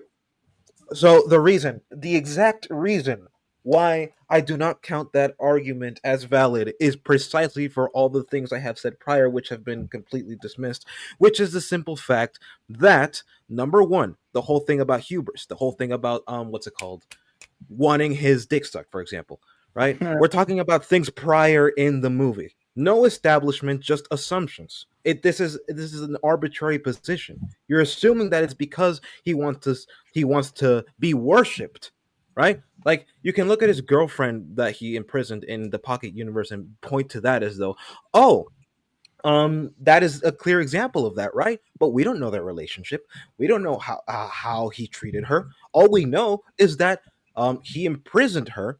They broke up, and then she wrote a bad blog about Lex, and he imprisoned her for it. Now that speaks to pettiness, right?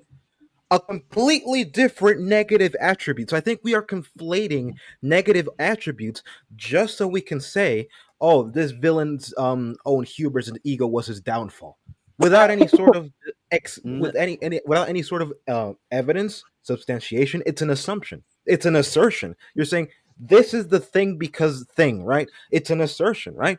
Where in the movie, right? For example, the X, right? Do we know? It's not the point of the movie, but if you want to use that as evidence, you would have to know how their relationship would be, right? So that's my evidence. That's my substantiation. It's an assumption. It came out of the ether, right? Fair enough. Fair enough. Rip to your sanity, Gojin. Yeah, don't worry. I fucking lost If that I shit. may, I think a lot of this. If I may, I think a lot of just in general, I think a lot of our disagreements is because of our different worldviews. Because I'll be right back.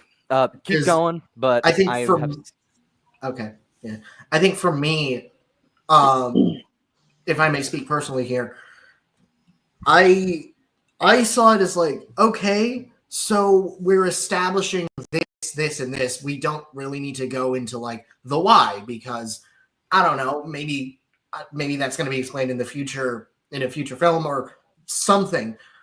With Eve, it didn't really, personally speaking, it didn't really bother me that much because this is a trope that has happened before. This is something that has been established not just in comic book media, but in media as a whole, in storytelling in general. The right hand lackey was a bit of a ditz. So maybe it's that fact that allowed me to like accept it more, as well as Lex being explained as ego. It kind of just helped piece the dots together. I don't need to know how they met, how everything happened, why, because, or anything like that. All I really understood is that, oh, maybe he keeps her around because, as we know, he has envy and he has a very self-aggrandizing view of himself. He's spiteful. We agree on that front. But he also, I wouldn't say arrogance is out of the question, considering there are multiple instances that we have pointed to that where he thinks highly of himself. Yeah. I would like to bring attention before I continue. Actually, I'm going to say this first. Superman 78 did the whole ditzy girlfriend thing better. That's all I'm going to say. Even though I don't think I agree with that. I think Lex in that movie is kind of meh. I think the it's done significantly better. Like there's an actual purpose. We know their relationship, how they treat each other. It's much more substantiated as opposed to this one. This one, it's just pulled out of the ether, right? And another point that Kasaibu made in chat, is it the job of the writers to leave you with no assumptions and assertions? Is it? I don't know if that's a question. I don't know if that's a question for me or for Minecraft World, actually. What do you think? Is it the Do you job think, of the Rooney? Do you I writer? mean, think I it is can the I job can of the answer writers it to leave myself. no I can answer it consideration? myself, assuming it's for both of us. For me, I'd say, yeah, I'd say leave some open room for the audience to piece things together yourself. Like, yeah, not everything has to be stated up front, but yeah, there should be at least a clear and concise piece. But if you trust your audience enough to piece things together, which I believe Gunn clearly does, then leave it open for them to piece things together. And this film is hardly subtle when you compare it to authors that are direct artists that directly go for that, like Hideaki Anno or Stanley Kubrick. It's really This film it's this really film is funny about as that you subtle as mention Doomsday. Anno because I have things to say about that argument when we get to it. Yeah. Oh, I got I was stuff just written gonna say- down. But it's And like it's almost Stanley 2 Kubrick hours. and Hideaki Anno, those two artists refused to answer the majority of questions given to them because they directly wanted you to find the answer. They would answer some things, but the majority of their stuff they wanted to be subtle and left to you to find out. It's almost the 2. We just hit the 2 hour mark. I was trying to say. God damn it! I already forgot. No, I was trying to say that yes, but to a certain extent, not to the point at which almost every single plot beat requires assumptions and assertions. That would be basically the film giving you a bunch of disparate plot points and telling you to figure it out. Well, sometimes films deliberately are made for that. Again, like that's not a defense of this movie in that regard. Like I said, I've said it time and time again about how I feel about the pacing and world building of this film. How much of it? How much? Like that goes into the question of how much of it was intentional, how much of it is actually answerable. Which we don't have a clear answer for. Anyways, Again, if James Gunn was here, gone then... on long enough. I mean, it's kind of a shame that we're only going to be here for 2 hours because I got more things because I have one last thing I'd like to discuss, and it is the other big point that I saw, the overstuffed argument. Because just going to be blunt here, I think that's I hold it because I think that claim is bullshit. So, I take that as a personal attack. Shut up, Joey.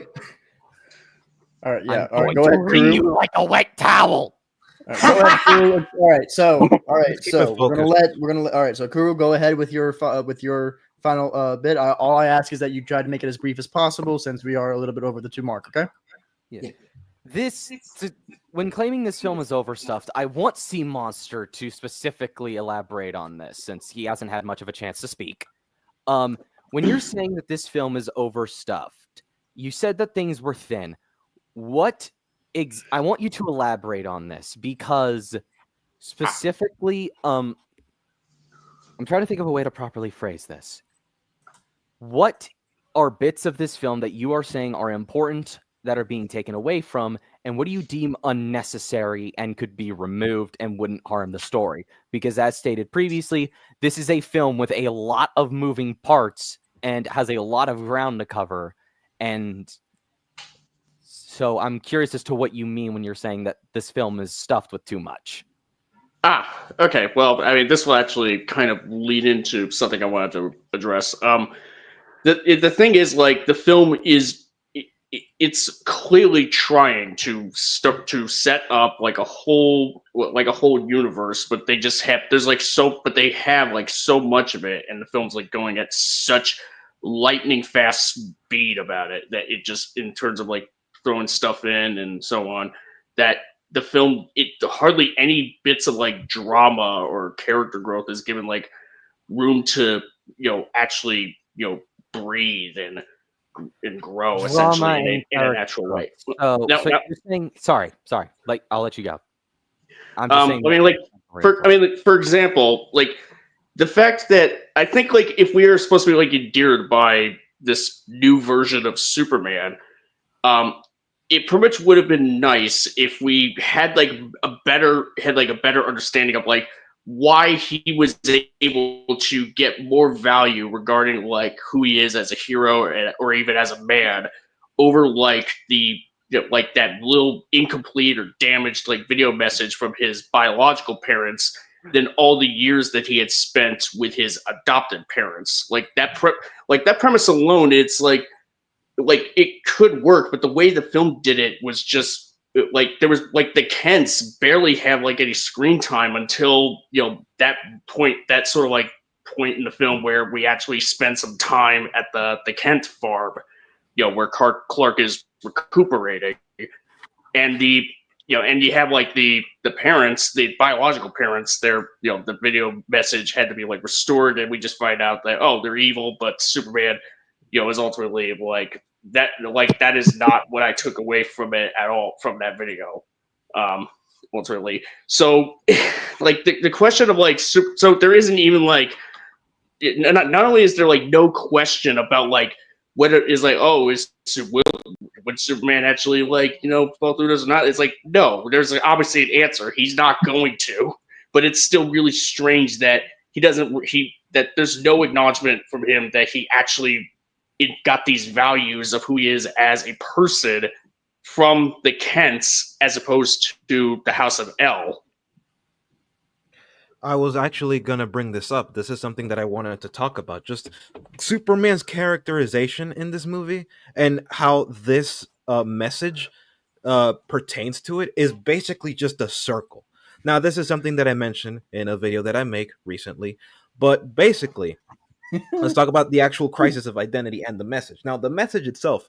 Now, the first half and the second half do not sound like they're part of one cohesive message. All right, they turned they turned the L's and the Kryptonians into Viltrumites, basically following in the same footsteps of My Adventures with Superman, and basically copied Invincible.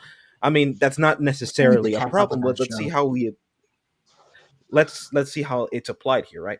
So basically, the message it says, rule without mercy, be a ruler, dispatch of everyone that does not submit to your rule, anybody that is unable or unwilling, start a harem. The film feels the need to have three different sources. Some sources least credible, some sources most credible. From least to most credible, we have Lex Luthor, the government, and then Mr. Terrific. Those are like from least to most credible. Although the Lex Luthor and the government, they're both interchangeable. But yeah, the movie feels the need to tell you three different times that the message is authentic. Why does it feel the need to do that? Could it be that the messages do not sound like they're part of one single coherent message at all? Maybe. But then we actually get to what it does to Superman. What does it do to Superman? Basically, it says, this entire time, I was not supposed to be here to help people. I was supposed to be here to rule people, but I don't like that because I like helping people. And so, what does Jonathan Kent tell him? Basically, TLDR, abridged. Keep being a good person. Okay. You're a good person, just stay the course. So he basically learned the exact same lesson he already accepted from the very beginning. Mind you, not only do all we get from why Superman believes what he does almost exclusively comes from the L's, Jor-El, and I forgot the name of the other one. We don't actually have any scenes with. We don't actually have any scenes with Pa and Ma Kent, which is something that Sea Monster alluded to. We don't have any scenes with Pa and Ma Kent that can actually help contextualize Clark's values into something more concrete. So we have it exclusively come from the Kents, but not the Kents, from the L's. But here's the thing: he was wrong. He was wrong, and so if it didn't come from there, where did it come from? Now, the assumption that one would make would be it came from the Kents. Okay, fine. But at that point, you would be relying on meta understanding of the Kents and how they function in the Superman mythos in order to piece that together. Because we don't actually get enough scenes with them to actually get to know how important they are to Clark's life. I mean, in the scene where we actually get to see them for the first time, Clark is basically barely talking to them. He's like, yeah, this, that, and the other. And then they keep talking to congratulate him and basically saying, oh, don't be a stranger. But they're the Yeah. ones that do the talking to congratulate him, and he barely talks to them. He goes, "Okay, you know what, Mom, Pa, Kent, I love you guys. I gotta go by." Nothing Yeah. else until the end of the second act. I think Yeah, it's the something like the that. beginning of the third act where we actually get Yeah. a conversation. Like we actually get to sit down and talk and slow Yeah. down. And Yeah, talk to where the we Kent. even get so much of as an idea of like just the Kents as characters and their connection with Clark. And this is kind of, and to kind of like bring it back to the overstuffed like argument. It's like if the film didn't actually put in that much legwork to flesh out this version of Superman and his relationship with his adopted parents compared to the little bit of video from his biological parents, like that, like then it's like obviously the main issue would have to be we would have to like cut down like a whole lot of stuff here, or even just make it like not as big and crazy in terms of stakes and what have you as what we got here. Like make it a less complicated plot involving like Lex Luthor, or just remove the Justice Gang entirely. Like I know what I'm asking here sounds like a very different movie than what we actually got here, but if the very different movie is like, much more scaled down or even just more straightforward, like I'd rather have something like that than have this film that tries to throw a bajillion things into one pot and not being able to have the stuff cook properly. I want to say, Sea Monster, you nailed that on the head, but I also want to expand upon that. Like, here's how I see it. If you're gonna like throw in so much shit, hold on, because I'm like, Stop. I already feel This is already a lot. Can we please make the you're argument? kind of giving us a complete word salad. Rooney alone gave a lot. Okay. I wanted to specifically go into with Sea Monster after that before Rooney started talking. Yeah. So okay. You said, so Sea Monster, you're saying that you feel as though a lot of the character drama is taken away because of how much that this film has to establish the world. Am I correct? See? Yeah, basically. And you're using specifically his relationship with Ma and Pa Kent. Yeah, like if the whole story is about him sort of if the premise is supposed to be him reconciling his heritage and pretty much like understand and having a better understanding of what kind of the man he is rather than what he was meant to be, then don't have like such an overly complicated, then just don't have like so many things thrown into the movie to try to start a franchise. I mean, Supergirl alone is like just throws a wrench in a whole nother area, but that's another thing entirely. I'm gonna mention that later, by the way. Okay, I'll let you. But so later, not now, later. This is a very unquantifiable thing for me to go into. Is the first interaction that they have? It's clear that he's in the mindset of I need to get to work. I appreciate the call, but I have to get to work. And then is very much preoccupied with the plot until he meets with his parents again and he has a chance to talk to them about the pretty much existential crisis he had a day ago in regards to the truth around why he was sent here. His parents then say that what they wanted him to be doesn't change the fact of what he is now, which is Superman, compared to whatever they sent him in here to be, a fucking isekai harem protagonist. Fucking weeb. Am I wrong? You're one to talk, Joey. Hey, we are not addressing my hypocrisy on my own show. Who's we? Huh? Who's we? You speaking French? Anyways, so the hard part of this is that it feels very inquantifiable for me to go into, because as far as I fail to see what stone you're saying is unturned here that you think could have gone into, because as stated previously, this film is going from thing to thing. There's a lot here and doesn't have I don't want to say time to waste, but I don't know if there's a better word there to articulate that. So his parents served the purpose that they needed to in the movie, while also establishing that it was very clear that when they said, we're here to give you tools to raise you to become who you're meant to be, it's clear that what was being talked about are the morals and values that they instilled in Superman as a child. So it's clear just from that one conversation that him and his parents were very, very close just from that alone. And the final montage that we see before the film rolls credits, where all of the little clips of him with the Kents are being played. So wait, Kura, I have a question for you. What's up?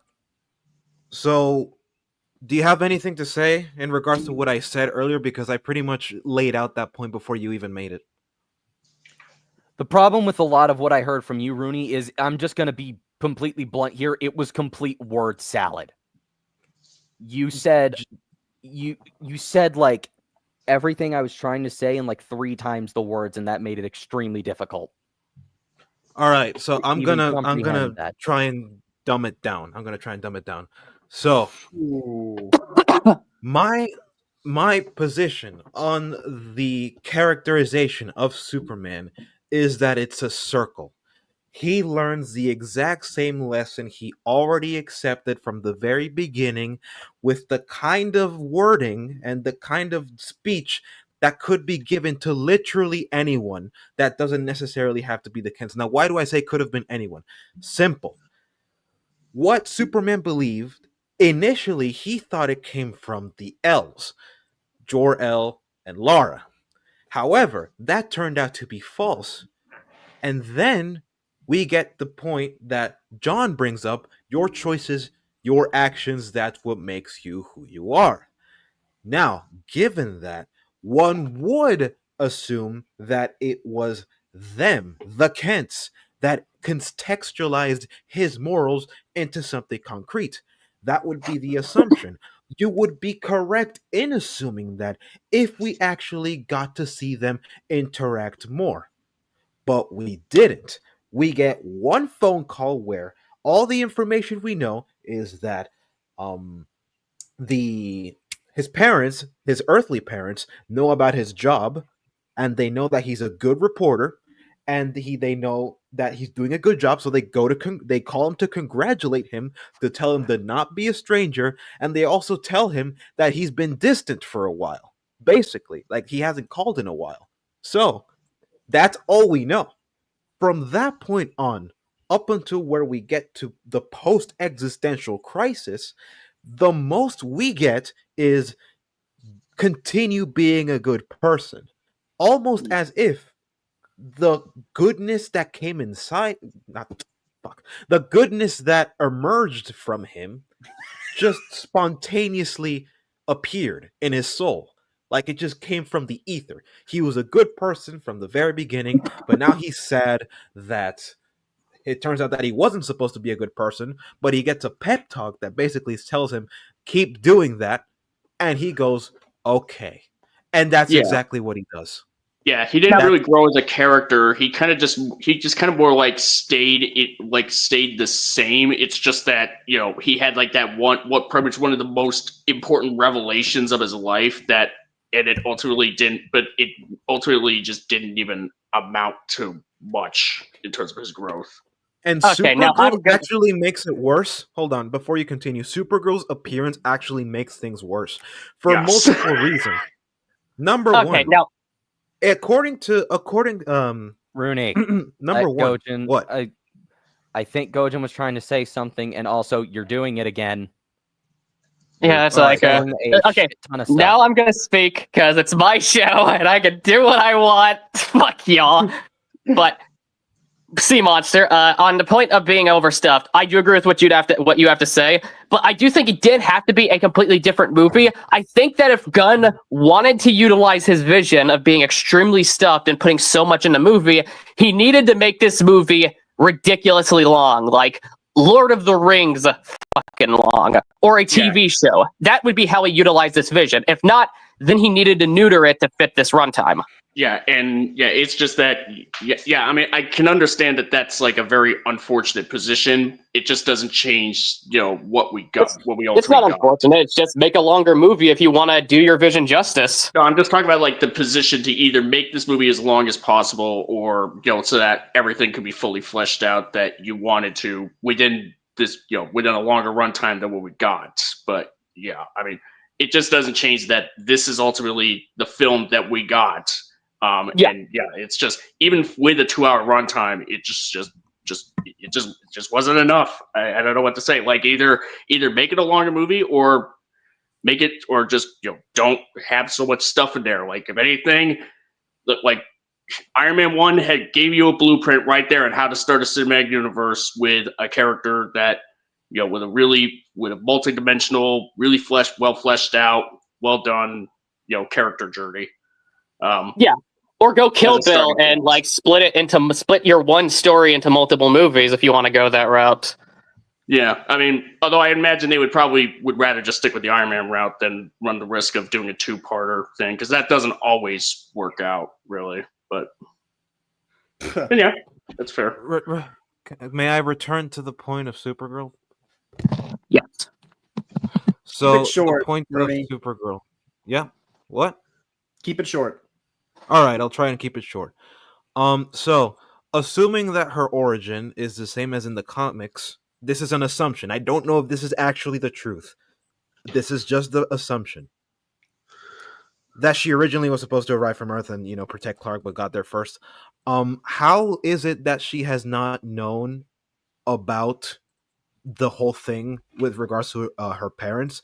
Now the explanation would be, the Supergirl movie will explain it. Okay, well then, the whole issue about his parents being conquerors, why has Clark not known up until this point anything about the Kryptonian heritage, the culture? Because if we are to assume that this is like the same Supergirl from normal DC canon, she would have more experience with Kryptonian culture, Kryptonian heritage, all that kind of stuff. She would know. Why isn't why is she not present enough in his life to be like, hey, listen, our people were conquerors. Why this? Why that? And also, fun fact, I don't know if you guys know this, but and this is still part of the canon, but this isn't Superman. So just to keep it, just a disclaimer. It is established that Supergirl is part of the Justice Gang. We don't know how long she's been there, but she only could have been there for 1 to 3/3 of Superman's career, possibly prior to that. But no matter at what point she started, she would have known about the Kryptonian heritage thing, that they were conquerors.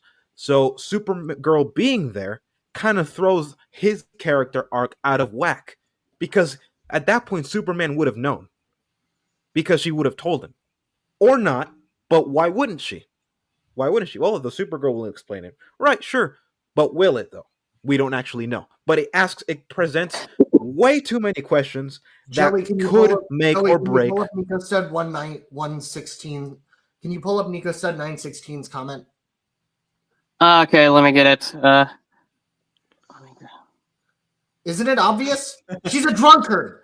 She's not in his life present. She comes back to get her dog at the end of the film. She's not around to tell him this shit. She's doing her own thing. I don't. Also, you're basing. She's in the Justice Gang. She's in the Justice Gang.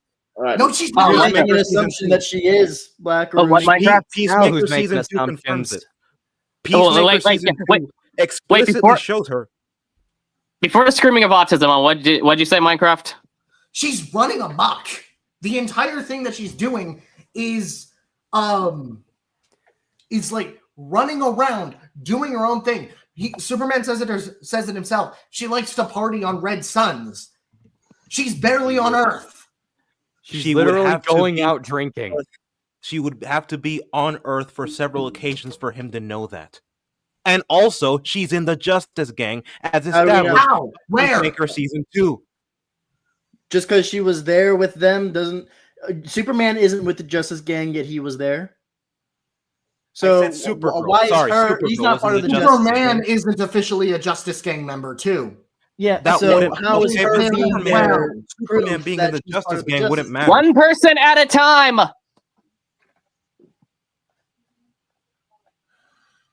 right. So the point that I was making, Peacemaker, at season 2, episode 1, shows us in the Justice Gang. I just said that it wouldn't matter at which point she joined, relative to Superman's career or when he started being Superman. It wouldn't have mattered.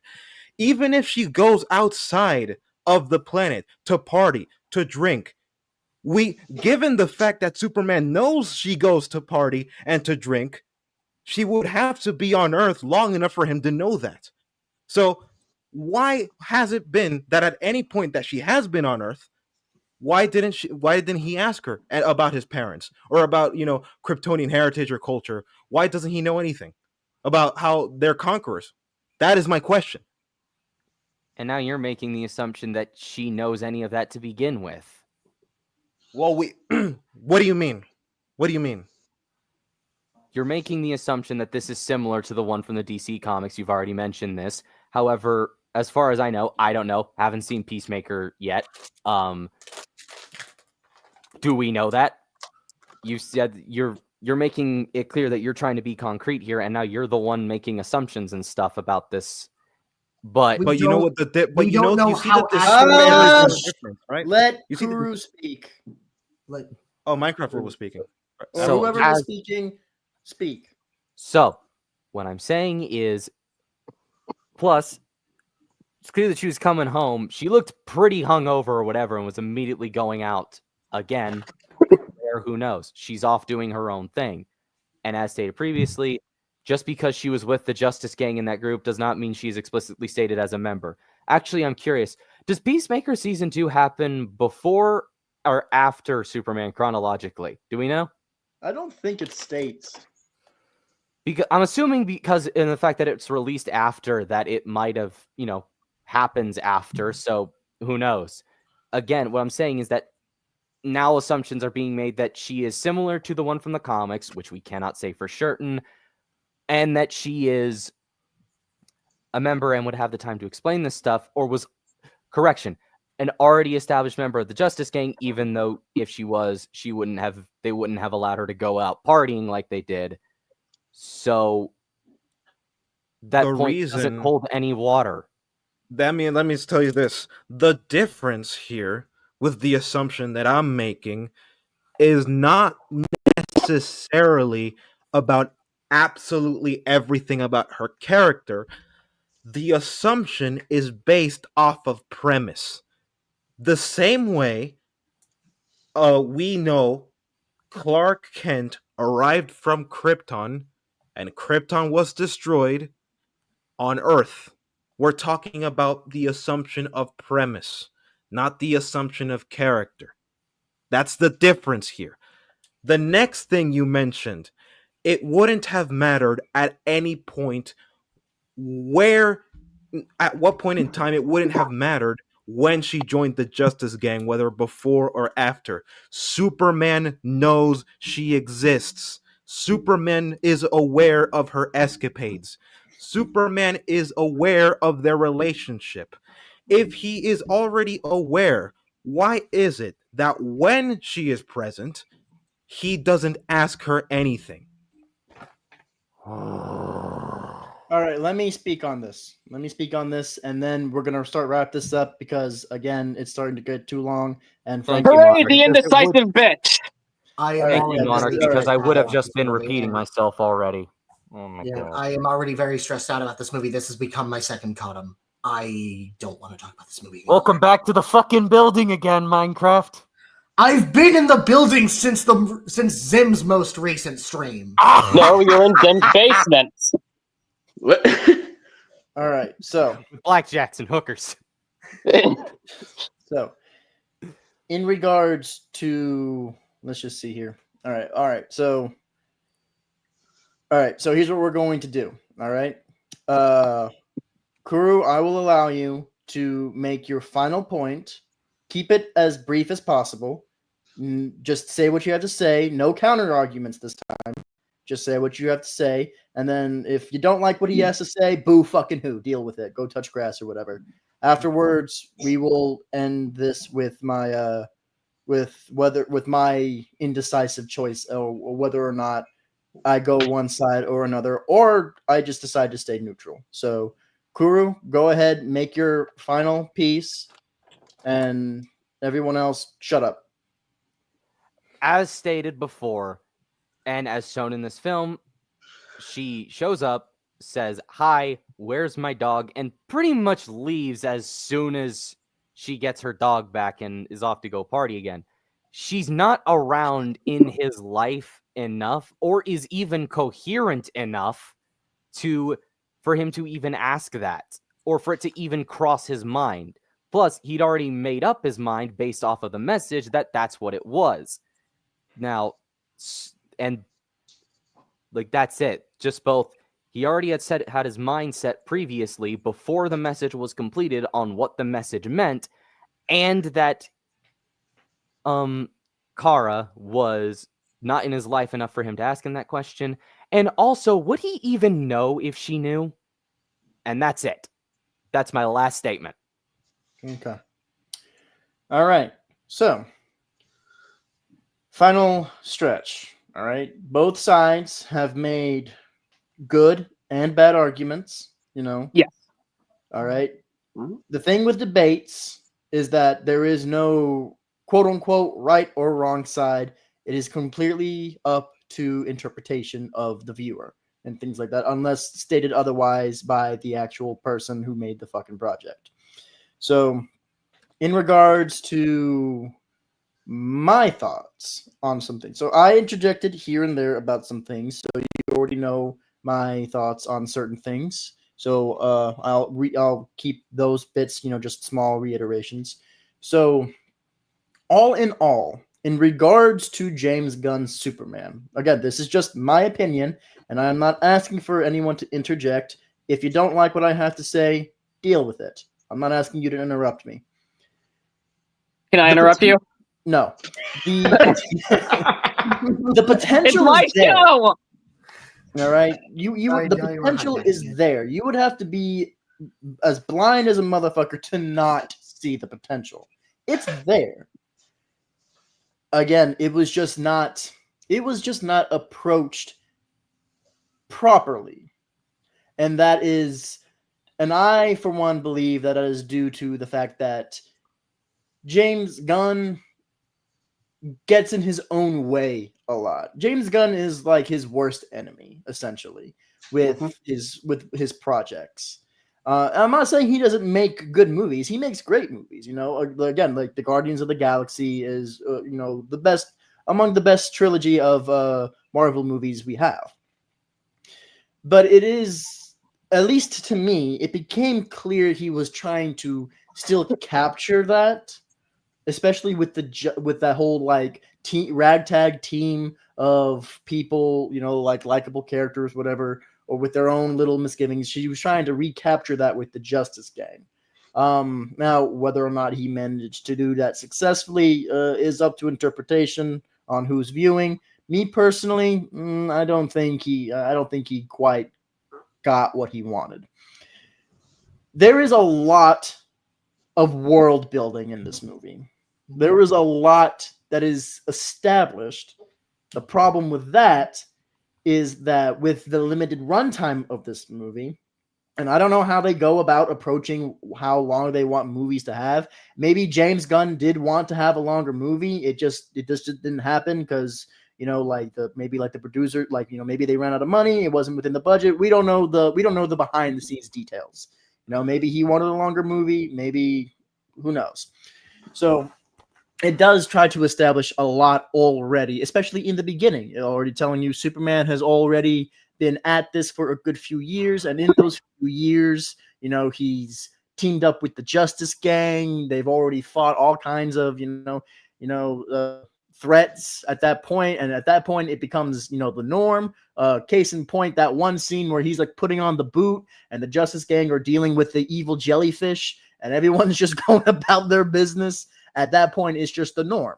So in the span of a few years, already a lot has been established, clearly with context clues.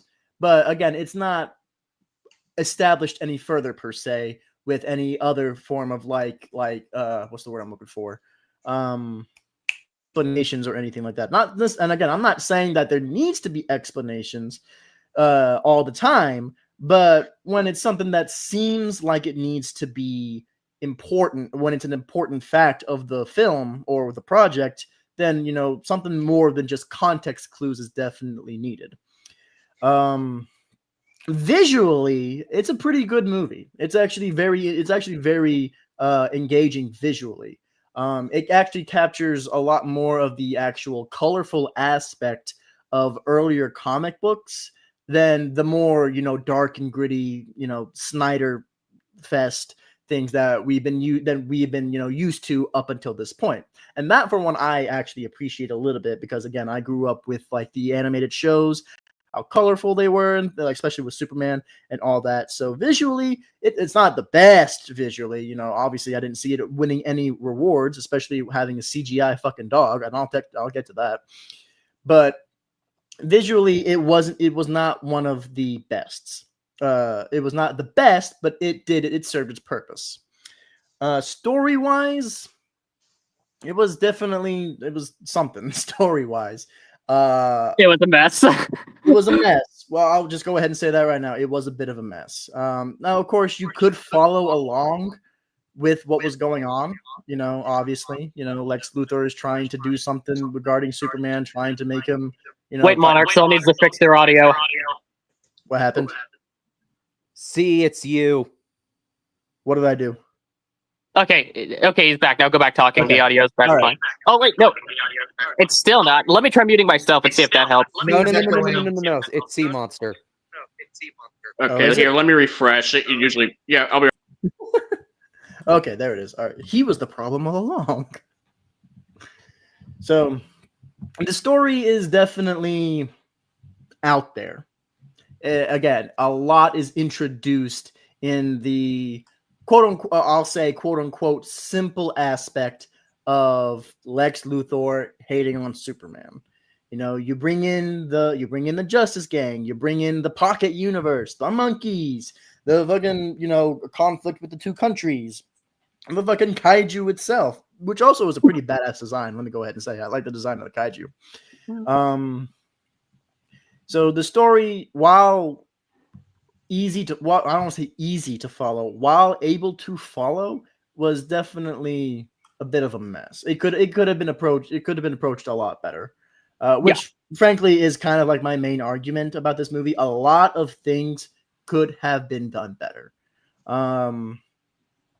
Character-wise, the only three characters. The only three characters that I think actually were pretty well portrayed. Superman, of course. I like the actor for Superman. I think he did pretty good with portraying a pretty a Superman who's not yet who's been doing this for a while, but he's still kind of getting used to the whole hero aspect and all that. The Lex Luthor, the actor for Lex Luthor, I think he did pretty well in establishing the whole petty hatred, arrogant dickhead thing, and I enjoy that actor in general. I like everything he's in. And then the third one, this one is probably going to be a bit controversial. Nathan Fillion as Guy Gardner. I just like Nathan Fillion. I think he did pretty good with Guy Gardner. Now that's if you even like Guy Gardner as a character. I don't, but hey, honestly, better than the Ryan Reynolds Green Lantern, and I will die on that hill. I mean, if I may interject, was that even a competition? You're right. Is No, that you're really right. a controversial As a matter of take? fact, what am I even talking about? What's this Ryan Reynolds Green Lantern? It never happened. Deadpool erased that universe. Yeah, I was gonna ask. Yeah, I was gonna ask, like, is that really a controversial take? I think everybody unilaterally agrees that Nathan Fillion Okay, was. now Yeah. I know. I'm sorry, I'm still cracking up at something because when you were talking about the monkeys, I was just scrolling and just listen to what showed up. Yeah. No, like even right now, we got the monkeys. We got the monkeys in the comments. So there you go. But yeah, Just the now fucking clip of the Flying Dutchman from SpongeBob just talking about the monkey chain. the monkey. But and I did enjoy the performances of the other actors and actresses. Some I did not like as much as like my main three, or I guess I should say like my main four, because I actually liked Mr. Terrific as well. I actually like Mr. Terrific as a character, so I'm glad to actually see him in like in the big screen. So there's He that. was my best friend Nathan's favorite character in this movie. Yeah, yeah. So, but and of course Hawk Girl. Could have been better, but hey, at I least want to they make kept her to the fact three. that at least they were accurate with the fact she's not a take a life. So I'm good with that. Some characters were some again, some were better, some were worse. It's just depends on what your whole thing on that. What else? So now overall, this is not a bad movie for me. It's not bad as in like, oh, I hate it because it's not Zack Snyder or James Gunn directed it. Not that kind of like it's an okay film, but there are better movies. And this movie could have been great, but because it had the burden of establishing a whole universe and did not approach it in a good way, it ended up not being as good as it could have, as great as it could have been. And again, like I said in the beginning, the potential was there. It just wasn't fully realized due to writing issues, direction issues, whatever issues you might have, and all that. Like, it's enjoyable as a film, and it brings back to light a certain characteristic of Superman that I enjoy, which is the lighthearted comic saving people all from everything and all that. Which I will admit, I do like that aspect a little bit more than Zack Snyder's Superman. Not hating on Henry Cavill. Henry Cavill is a great actor. It was purely, and Man of Steel, great film. Obviously, cinematic and visually impressive, but that movie has the unfortunate, like the issue with that movie was the fact that Zack Snyder was directing it, and his takes on certain characters, and all that. So What if you wanted to go but heaven, but God said directed by Zack Snyder? so I'm not saying that he doesn't know how to make a visually impressive movie. Obviously, he knows how to make a visually impressive movie, but the whole dark and gritty doesn't really fit Superman. Obviously more so for Batman than anything else. Because Batman introduced the whole comic book dark gritty with back with like Tim Burton and all that. And of course, Christopher Nolan's Batman trilogy continued with the dark and gritty, and those are fantastic films. So yeah. And so I just don't think it really matches the characterization of Superman because of what he is, because he is meant to be the public light of hope, whereas Batman is his, obviously Batman is his opposite, the other side of the coin, but he represents the more dark side of hope, the cruel aspects of justice, whereas Superman represents the more widely acceptable aspects of justice, which is why, of course, the two of them bounce off each other so well, and all that. But I digress. Were some aspects of this movie I did not like. I did not like Crypto in the movie. Now, before the Superfans start, coming down to my house with pitchforks and all that, I love Crypto. I grew up with the animated show as a kid. I love the character of Crypto. I just do not think he was properly realized in this film. And I know some people would make some arguments. Oh, but if you look back in previous comics and all that, it's accurate. First off, we're not talking about comic accuracy with this debate. We're talking about how this movie was in, all that. Well, because, all that. All in all, let me just go ahead and bring it to an end. I'm still an indecisive bitch. I hate it. I love it. So it's a draw. I'm split on it. I'm not Some surprised. things I liked, some things I didn't. Some things could have been done better. Some things were fine as they were. The dog was stupid. It should not have been in the movie. Or at least he should have been approached a lot better than with a CGI dog. And you can't, 5 out of 10. And you can't tell me that you can't have and you can't tell me that you can't have like a real dog kicking ass and all that. You 100% can. You just got to train him to be like indestructible. It's possible. Yeah. And my final thought, my number one final thought: Supergirl is hot. Hell yeah! Yeah, that's what's most important. I think that's the one thing that every single side in this debate can agree on. Everyone looked at Supergirl and said would.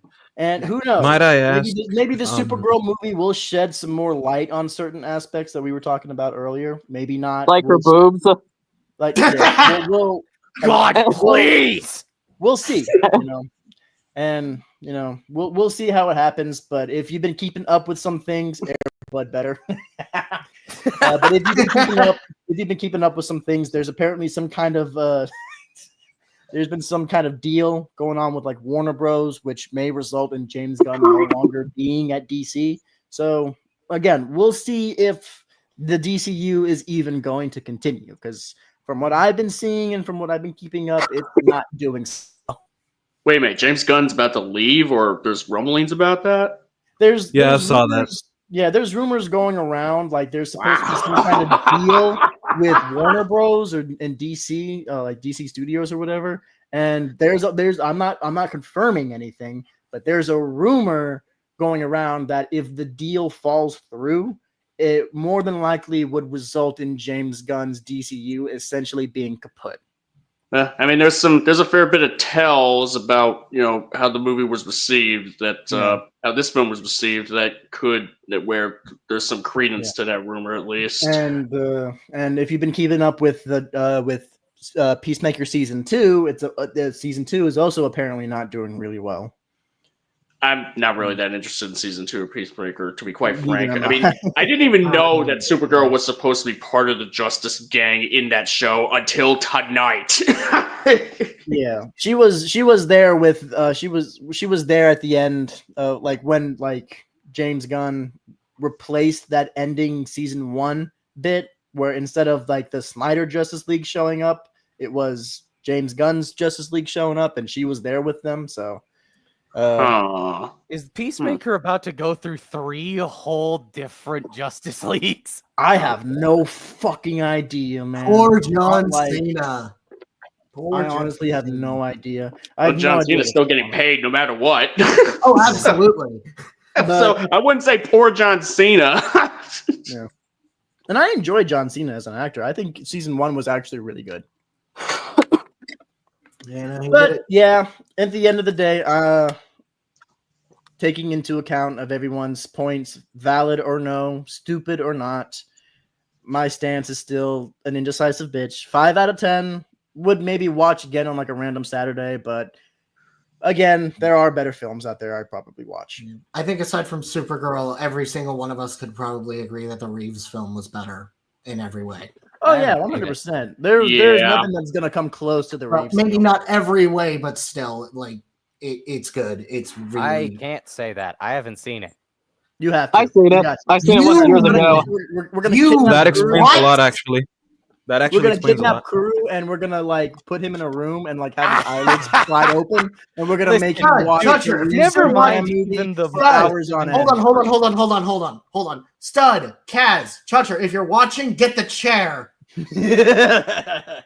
Nah, we're not. Listen, I already told you why I don't watch the movies for the first time in those calls. It's because of the audio. You ain't winning like this, boy. But I'll watch it on my own time when the roulette lands on it. so I still need to watch Del Toro's Pinocchio. I'm excited for Del Toro's Frankenstein. God, that's gonna be good. Oh yeah, same. It looks good. It looks really good. Please be good. We haven't had a Please be Frankenstein good. movie since I Frankenstein. I thought we didn't have time. Actually, no. Victor Frankenstein from 2015. Oh yeah, that's right. Actually, did you guys know that Charles Dances was both in that and is going to be in the Del Toro Frankenstein, but as Victor Frankenstein's father? Charles both. Dance is in this one? Charles Dance is in this one as Baron Frankenstein, Victor's father, Damn. but he also played the same character in Victor Frankenstein 10 years ago. Wow, dude, Coincidence? wild. Anyways, When you play a seemingly pointless role so well, a whole other director for a whole different film has you come back to play that. He was probably the only decent thing in Ghostbusters 2016. That fucking piece of shit. We don't talk about that. Ghostbusters 2016? No, there Yeah. wasn't. What are you talking about? There was not. No, there was not. Shut up. Anyways, let's conclude this. Let's conclude this absolute time. This was a debate.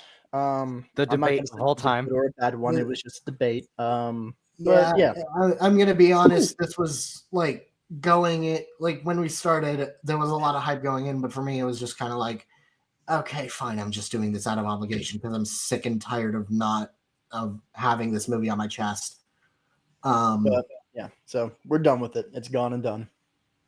Sega Drum said, the funniest part of this whole debate is that Superman will be buried in obscurity and irrelevance a year from now. Unironically, this film will be forgotten, lol.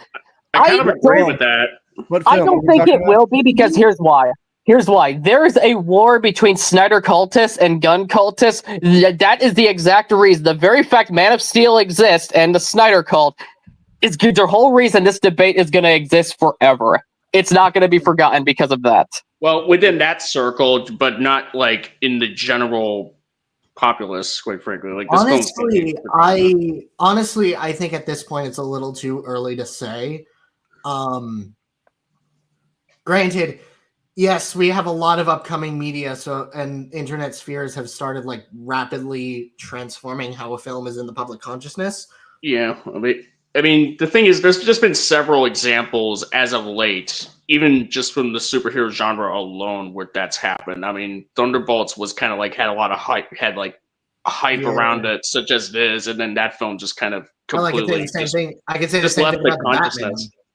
I could say the same thing about the Batman. The Batman? Yeah, but the Batman was good though. Yeah, it all returns to nothing. It all comes tumbling down, tumbling down, tumbling down. I have no idea what song you're referencing. End of Evangelion, bitch! During the third impact. That shit was fucking kept. I've seen Evangelion as a series. I haven't seen the end of Eva or the rebuilds. Guy. I'm going to go ahead and say this right now, and I might be controversial for this. End of Eva is better than the rebuilds. A lot of people will feel that way. I have to rewatch all, but yeah, End of Evangelion is fucking phenomenal. Ava, oh god, I am not looking forward to when that eventually comes down onto the chopping block on my roulettes. And you wanting to do an Ava debate? No, listen. Look, there's a lot of reasons behind Ava specific. I have, in spite of having not seen the show, have a lot of history with Ava. Correction, my friends have a lot of history with Ava. One friend in particular who absolutely loads this show.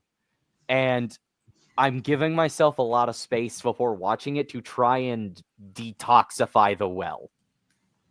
Well, I'm going to say every person I've heard that trashed that show are usually, I'm not going to insult, but are usually people who just don't like what it's going for.